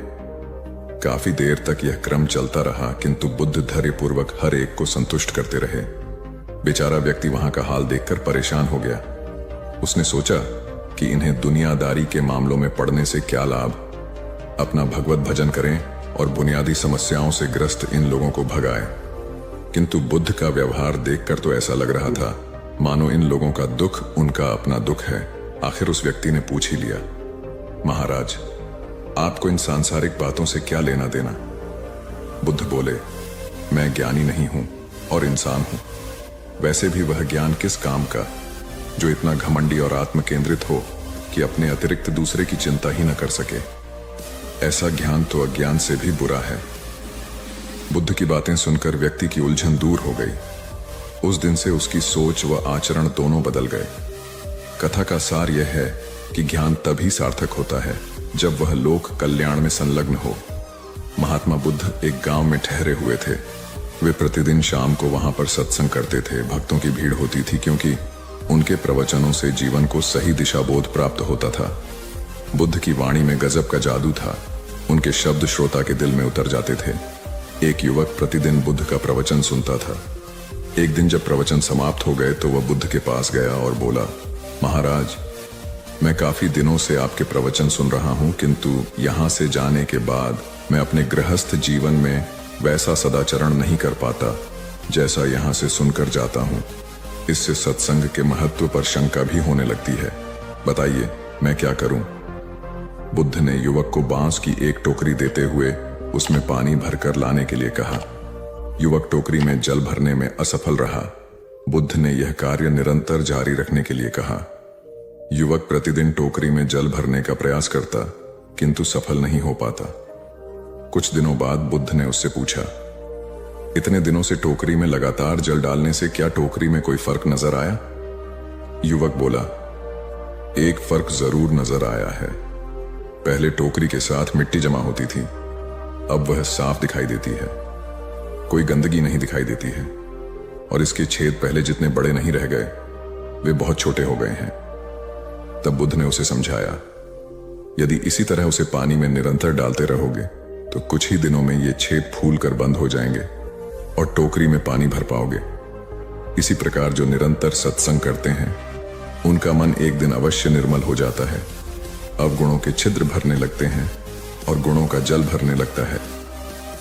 युवक ने बुद्ध से अपनी समस्या का समाधान पा लिया। निरंतर सत्संग से दुर्जन भी सज्जन हो जाते हैं, क्योंकि महापुरुषों की पवित्र वाणी उनके मानसिक विकारों को दूर कर उनमें सद्विचारों का आलोक प्रसारित कर देती है। एक आदमी को बुद्ध ने सुझाव दिया कि दूर से पानी लाते हो, क्यों नहीं अपने घर के पास एक कुआं खोद लेते? हमेशा के लिए पानी की समस्या से छुटकारा मिल जाएगा। सलाह मानकर उस आदमी ने कुआं खोदना शुरू किया, लेकिन 7-8 फीट खोदने के बाद उसे पानी तो क्या, गीली मिट्टी का भी चिन्ह नहीं मिला।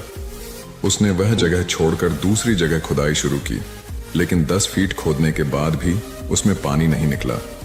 उसने फिर तीसरी जगह कुआं खोदना शुरू किया, लेकिन यहां भी उसे निराशा ही हाथ लगी। इस क्रम में उसने 8-10 फीट के 10 कुएं खोद डाले, लेकिन पानी कहीं नहीं मिला। वह निराश होकर बुद्ध के पास गया। उसने बुद्ध को बताया कि मैंने 10 कुएं खोद डाले, मगर पानी एक में भी नहीं निकला। बुद्ध को आश्चर्य हुआ। वे स्वयं चलकर उस स्थान पर आए जहां उसने 10 गड्ढे खोदे हुए थे।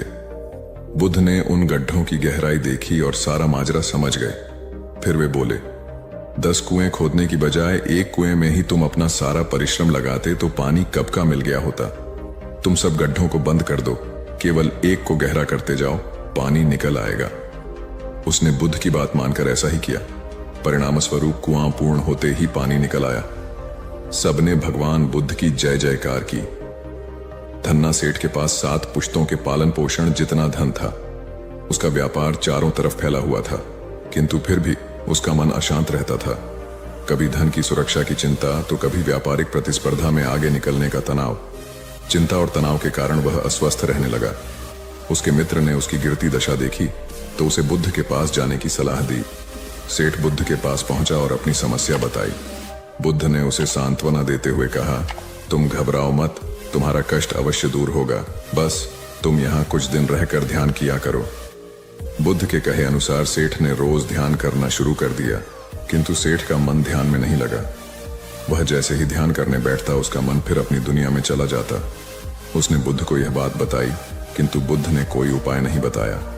थोड़ी देर बाद जब सेठ बुद्ध के साथ वन में सायंकालीन भ्रमण कर रहा था तो उसके पैर में एक कांटा चुभ गया। वह दर्द के मारे कराहने लगा। बुद्ध ने कहा, बेहतर होगा कि तुम जी खड़ा कर कांटे को निकाल दो, तब इस दर्द से मुक्ति मिल जाएगी। सेठ ने मन कड़ा कर कांटा निकाल दिया, उसे चैन मिल गया। तब बुद्ध ने उसे समझाया, ऐसे ही लोभ, मोह, क्रोध, घमंड व द्वेष के कांटे तुम्हारे मन में गड़े हैं। जब तक अपने मन की संकल्प शक्ति से उन्हें नहीं निकालोगे, अशांत ही रहोगे। सेठ का ज्ञान बुद्ध के इन शब्दों से दूर हो गया और उसने निर्मल हृदय की राह पकड़ ली। अपनी कुप्रवृत्तियों से मुक्ति के लिए संकल्पबद्धता अनिवार्य है। जब तक व्यक्ति दृढ़ निश्चय न कर। एक युवक ने बुद्ध से आकर कहा, मेरा गांव अशिक्षित है, मैं अपने परिवार से झगड़कर थोड़ा बहुत पढ़ पाया हूं, आगे और पढ़ना चाहता हूं, किंतु सभी रोक रहे हैं। घर के लोग सोचते हैं कि खेती में खूब पैसा है और उसके लिए किसी शिक्षा की आवश्यकता नहीं है। यही सोच गांव वालों की भी है। कृपया आप मेरे गांव चलकर वहां शिक्षा का प्रसार करवाइए। बुद्ध युवक की बात मानकर गांव आ गए। धर्म भीरू ग्रामीणों ने बुद्ध का सत्कार किया और रोज उनके प्रवचन सुनने आने लगे। बुद्ध जब भी शिक्षा का महत्व बताते, ग्रामीण विरोधी मत रखते। एक दिन एक महिला अपने 5 साल के बच्चे के लिए पूछने लगी कि उसे किस उम्र से शिक्षा दिलवाए। तब बुद्ध ने समझाया कि तुम्हें तो 5 वर्ष पूर्व उसकी शिक्षा शुरू कर देनी थी। उसे क्या खाना है, क्या नहीं, कैसे क्या बोलना है आदि बातें शुरू से सिखाओगी, तभी तो वह अपना उचित ख्याल रख सकेगा। बुद्ध की यह बात महिला सहित सभी ग्रामीणों को समझ में आ गई। उन्होंने अपने बच्चों को विद्यालय भेजना शुरू किया। यह समय वर्षा का था। युवक ने लोगों को जल संग्रहण की तकनीक बताई। अधिकांश ने उपहास किया, किंतु युवक अपना काम करता रहा। बुद्ध का सहयोग प्राप्त था, इसलिए किसी ने उसका खुलकर विरोध नहीं किया। जब गर्मी में भीषण जल संकट के कारण फसलें सूखने लगीं, तो युवक ने कुएं खुदवाए, जिनमें जल संग्रहण की तकनीक के कारण खूब पानी निकला। ग्रामीण अब शिक्षा का महत्व समझ चुके थे। धीरे धीरे संपूर्ण गांव शिक्षित हो गया। ज्ञान हर उम्र में अर्जित किया जा सकता है। यही ज्ञान हमें जीवन में आने वाली समस्याओं के समाधान की राह सुझाता है। आम्रपाली बौद्ध काल में वैशाली के वृज्जसंघ की इतिहास प्रसिद्ध लिच्छवी राजनृत्यांगना थी। इनका एक नाम अम्बपाली या अम्बपालिका भी है। आम्रपाली अत्यंत सुंदर थी और कहते हैं जो भी उसे एक बार देख लेता वह उस पर मुग्ध हो जाता था। अजातशत्रु उसके प्रेमियों में था और उस समय के उपलब्ध साहित्य में अजातशत्रु के पिता बिंबसार को भी गुप्त रूप से उसका प्रणयार्थी बताया गया है। आम्रपाली को लेकर भारतीय भाषाओं में बहुत से काव्य, नाटक और उपन्यास लिखे गए हैं। एक बार की बात है, महात्मा बुद्ध अपने शिष्यों के साथ घूमते हुए वैशाली नगरी में पहुंचे। वैशाली को उस समय 16 महाजनपदों में एक महत्वपूर्ण जनपद माना जाता था, जिसकी ख्याति दूर दूर तक फैली हुई थी। यह नगरी परम वैभवशाली और हर तरफ से संपन्न थी। महात्मा बुद्ध के आने की बात पूरे नगर में फैलते देर न लगी। जिसे जब पता चलता वह तभी उनसे मिलने पहुंच जाता और उनके उपदेश सुनकर खुद को भाग्यशाली समझता। बुद्ध का चरित्र ही ऐसा प्रभावशाली था कि उनसे प्रभावित हुए बिना कोई नहीं रह सका। उस नगर की गणिका और राजनर्तकी आम्रपाली भी बुद्ध से मिलने की इच्छुक थी। वह खुद महात्मा बुद्ध के पास चलकर आई और उन्हें अपने घर भोजन के लिए आमंत्रित किया। उसने इतने सरल और प्रेम भाव से बुद्ध से विनती की कि बुद्ध मना नहीं कर सके। जब यह बात उनके शिष्यों को पता चला कि महात्मा बुद्ध ने एक गणिका का आमंत्रण स्वीकार किया है, तो सबने इसका विरोध किया। महात्मा बुद्ध ने बड़ी सरलता से अपने शिष्यों से कहा, मैंने तो उसकी प्रेम भावना देखी। उसने जिस भावना से मुझे बुलाया है वह बिल्कुल पवित्र और निश्चल था। वह आज मुझसे मिलने एक गणिका बनकर नहीं बल्कि एक भक्ति भाव से आई थी। फिर भला मैं कैसे उसका आमंत्रण स्वीकार न करता, वह चाहे एक वेश्या हो या फिर कोई सन्यासी। यथा समय बुद्ध आम्रपाली के घर भोजन के लिए गए। वह पहले से ही भोजन की सारी व्यवस्था करके भगवान बुद्ध के आने की राह देख रही थी। मन में यह विचार भी आ रहा था कि कहीं बुद्ध अपनी बात से मुकर न जाए। इतने बड़े सन्यासी भला क्यों एक वेश्या के बुलाने पर उसके घर आकर भोजन करेंगे। परंतु जैसे ही आम्रपाली ने बुद्ध को अपने घर आते देखा, उसकी प्रसन्नता का ठिकाना न रहा। वह दौड़कर दरवाजे पर गई और उनका स्वागत किया, खुद अपने हाथों से भोजन परोसा और उनकी आवभगत की। महात्मा बुद्ध के शिष्यों ने जो उनके साथ आए थे, जब एक वेश्या को, जिसके कदमों में खुद सम्राट बिंबिसार से लेकर अजातशत्रु थे, पूरी वैशाली जिसके एक झलक पाने के लिए तरसती थी, उसे एक सन्यासी के लिए ऐसा व्यवहार करते देख बुद्ध के शिष्यों के मन में अपने गुरु के लिए सम्मान और ज्यादा बढ़ गया। आम्रपाली ने महात्मा बुद्ध के व्यक्तित्व के बारे में जैसा सुना था, उनसे मिलने के बाद वह उससे ज्यादा प्रभावित हुई और उसी समय वह बुद्ध की शरण में चली गई। अपनी सारी संपत्ति वह बौद्ध मठ के नाम करके आजीवन भिक्षुणी बन गई। बहुत पुरानी बात है। गौतम बुद्ध एक शहर में प्रवास कर रहे थे। उनके कुछ शिष्य भी उनके साथ थे।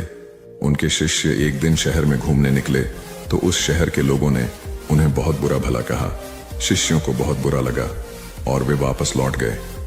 गौतम बुद्ध ने जब देखा कि उनके सभी शिष्य बहुत क्रोध में दिख रहे हैं, तो उन्होंने पूछा, क्या बात है, आप सभी इतने तनाव में क्यों दिख रहे हैं? तभी एक शिष्य क्रोध में बोला, हमें यहां से तुरंत प्रस्थान करना चाहिए। जब हम बाहर शहर में घूमने गए तो यहाँ के लोगों ने बिना वजह हमें बहुत बुरा भला कहा। जहां हमारा सम्मान न हो वहां हमें एक पल भी नहीं रहना चाहिए। यहाँ के लोग सिर्फ दुर्व्यवहार के सिवा कुछ जानते ही नहीं हैं। गौतम बुद्ध ने मुस्कुराकर कहा, क्या किसी और जगह पर तुम सद्व्यवहार की अपेक्षा रखते हो?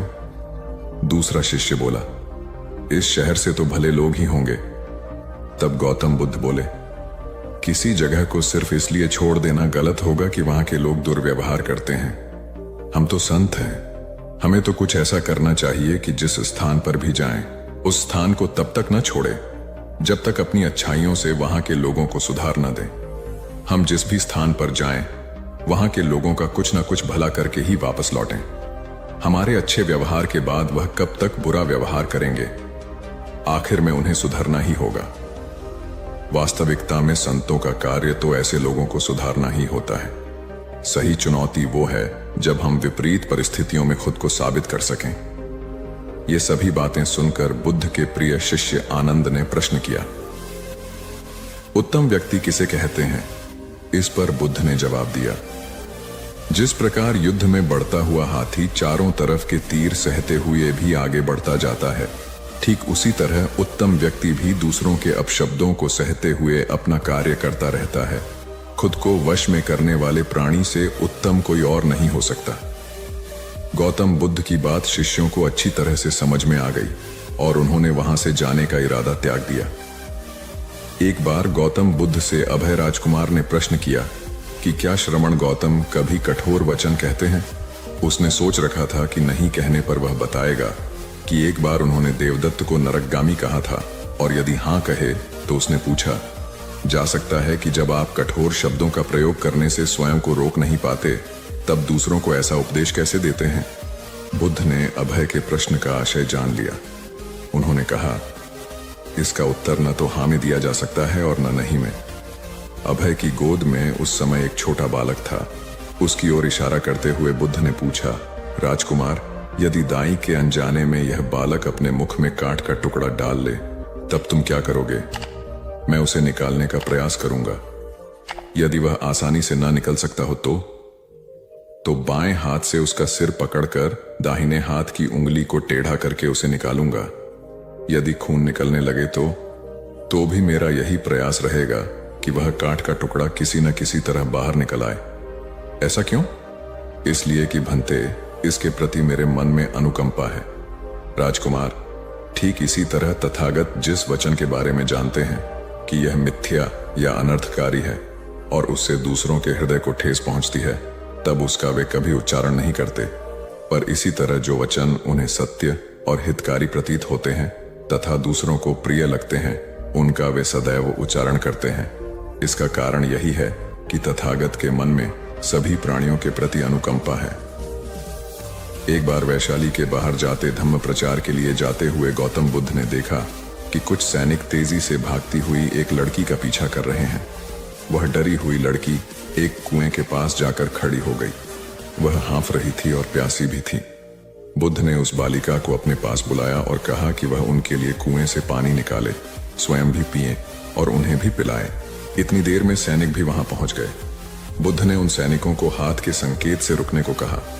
उनकी बात पर वह कन्या कुछ झेंपती हुई बोली, महाराज, मैं एक अछूत कन्या हूं, मेरे कुएं से पानी निकालने पर जल दूषित हो जाएगा।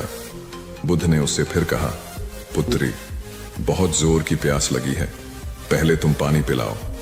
इतने में वैशाली नरेश भी वहां आ पहुंचे। उन्हें बुद्ध को नमन किया और सोने के बर्तन में केवड़े और गुलाब का सुगंधित पानी पेश किया। बुद्ध ने उसे लेने से इनकार कर दिया। बुद्ध ने एक बार फिर बालिका से अपनी बात कही। इस बार बालिका ने साहस बटोरकर कुएं से पानी निकलकर स्वयं भी पिया और गौतम बुद्ध को भी पिलाया। पानी पीने के बाद बुद्ध ने बालिका से भय का कारण पूछा। कन्या ने बताया, मुझे संयोग से राजा के दरबार में गाने का अवसर मिला था। राजा ने मेरा गीत सुन मुझे अपने गले की माला पुरस्कार में दी, लेकिन उन्हें किसी ने बताया कि मैं अछूत कन्या हूं। यह जानते ही उन्होंने अपने सिपाहियों को मुझे कैद खाने में डाल देने का आदेश दिया। मैं किसी तरह उनसे बचकर यहां तक पहुंची थी। इस पर बुद्ध ने कहा, सुनो राजन, यह कन्या अछूत नहीं है, आप अछूत हैं। जिस बालिका के मधुर कंठ से निकले गीत का आपने आनंद उठाया, उसे पुरस्कार दिया, वह अछूत हो ही नहीं सकती। गौतम बुद्ध के सामने वह राजा लज्जित ही हो सकते थे। भगवान बुद्ध देव और मनुष्यों के शास्त्र थे, परंतु सबसे पहले वह मनुष्य थे। मनुष्य बढ़कर देवता बनता है, यह प्राचीन मान्यता थी। आज भी हम मनुष्यत्व के ऊपर देवत्व की बात करते हैं, परंतु बुद्ध ने इस क्रम को पलट दिया। उन्होंने कहा, यह जो मनुष्यता है वही देवताओं का सुगति प्राप्त करना कहलाती है। देवता जब सुगति प्राप्त करता है तब वह मनुष्य बनता है। देवताओं में विलास है, राग, द्वेष, ईर्ष्या और मोह भी वहां है। निर्वाण की साधना वहां नहीं हो सकती। इसके लिए देवताओं को मनुष्य बनना पड़ता है। मनुष्यों में ही देव पुरुष का आविर्भाव होता है, जिनको देवता नमस्कार करते हैं। मानवता धर्म का उपदेश देने वाले बुद्ध स्वयं मानवता के जीते जागते रूप थे। यहां उनके जीवन से संबंधित कुछ प्रसंग दिए जाते हैं, जिनसे उनके व्यक्तित्व में बैठी हुई गहरी मानवता का दर्शन होता है। भगवान का परिनिर्वाण होने वाला है। रात का पिछला पहर है। भिक्षु उनकी शैया को घेरे बैठे हैं।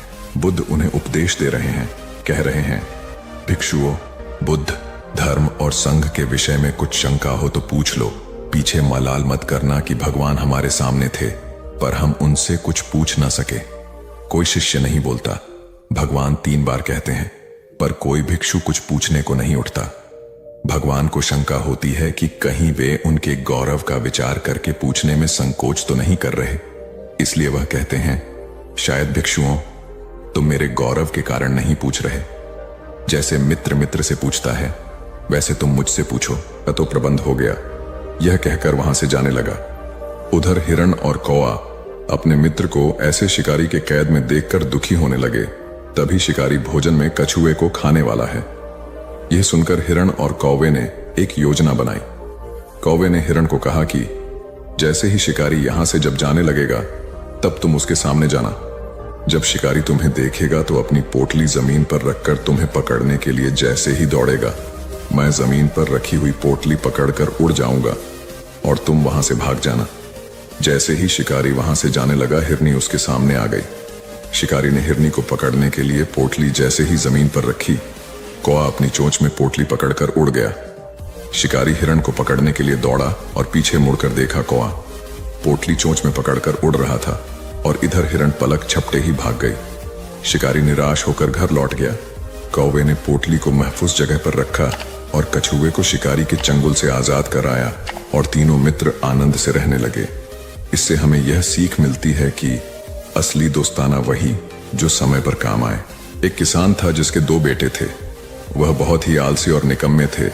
वह अपने पिता को कामकाज में हाथ बटाने के बजाय आलस किया करते थे, इधर उधर घूमते फिरते थे। किसान को अपने बेटों की बहुत फिक्र थी। वह सोचते थे कि मेरे मरने के बाद इनका क्या होगा, ये अपना पेट कैसे भरेंगे, अपने परिवार को कैसे संभाल पाएंगे। एक दिन किसान की हालत बहुत ही गंभीर थी। कहने का मतलब, किसान मरने की हालत में था। तभी किसान ने अपने दोनों बेटों को बुलाकर उनसे कहा कि हमारे खेत में एक खजाना गड़ा हुआ है, लेकिन वह किस जगह है उसकी जानकारी मुझे भी नहीं है, लेकिन खोदने के बाद तुम्हें वो खजाना मिल जाएगा। इतना कहकर किसान भगवान को प्यारे हो गए। खजाने की खबर सुनकर दोनों बेटों के मन में लालच आ गया और वो दोनों खेत पर चले गए और खेत को खोदने लगे। खजाने के लालच में कुछ ही दिनों में पूरे खेत को खोदने के बाद वह घर जाकर बैठ गए और वह अपने पिता को कोसने लगे। इसी तरह कुछ महीने बीत गए और वर्षा ऋतु का आगमन हुआ। किसान के बेटों के पास पेट भरने के लिए सिर्फ एक ही जरिया था, वो थी खेती।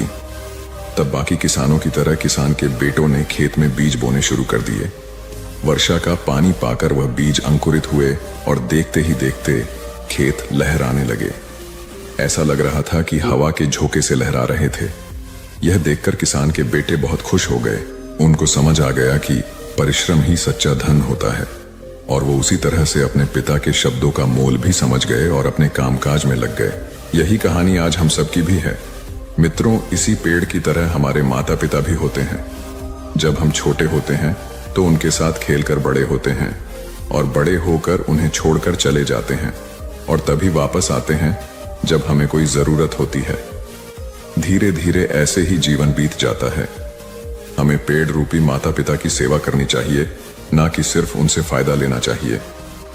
इस कहानी में हमें दिखाई देता है कि उस पेड़ के लिए वह बच्चा बहुत महत्वपूर्ण था और वह बच्चा बार बार जरूरत के अनुसार उस सेब के पेड़ का उपयोग करता था, ये सब जानते हुए भी कि वह उसका केवल उपयोग ही कर रहा है।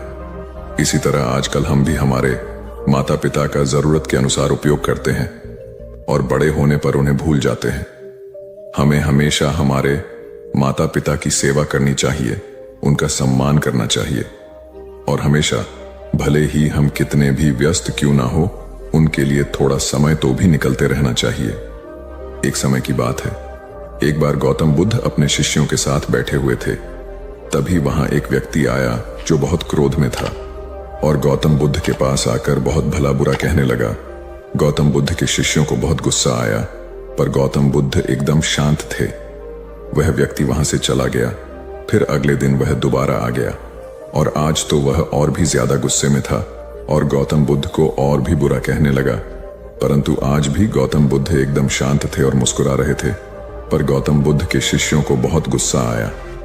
वह व्यक्ति कुछ देर चिल्लाता रहा, फिर चला गया। अगले दिन वह व्यक्ति फिर आया और आज तो हद ही कर दी उसने। आकर गौतम बुद्ध को गाली देने लगा। गौतम बुद्ध के शिष्यों को बहुत गुस्सा आया, परंतु आज भी गौतम बुद्ध एकदम शांत थे। इतना कुछ चलता रहा और बुद्ध मुस्कुरा रहे थे। यह क्रम कुछ दिन चलता रहा। फिर उस व्यक्ति ने आना छोड़ दिया। तब उनके एक शिष्य ने पूछा, गुरुजी, आप चाहते तो पहले दिन ही उस व्यक्ति को भगा सकते थे, पर आपने ऐसा क्यों नहीं किया? तब गौतम बुद्ध ने बड़ी नम्रता से कहा, अगर कोई व्यक्ति हमें कोई उपहार दे और हम उसे लेने से मना कर दे तो वह व्यक्ति क्या करेगा? शिष्य ने कहा, वह व्यक्ति अपना उपहार लेकर लौट जाएगा। तब गौतम बुद्ध ने कहा, मैंने भी ऐसा ही किया।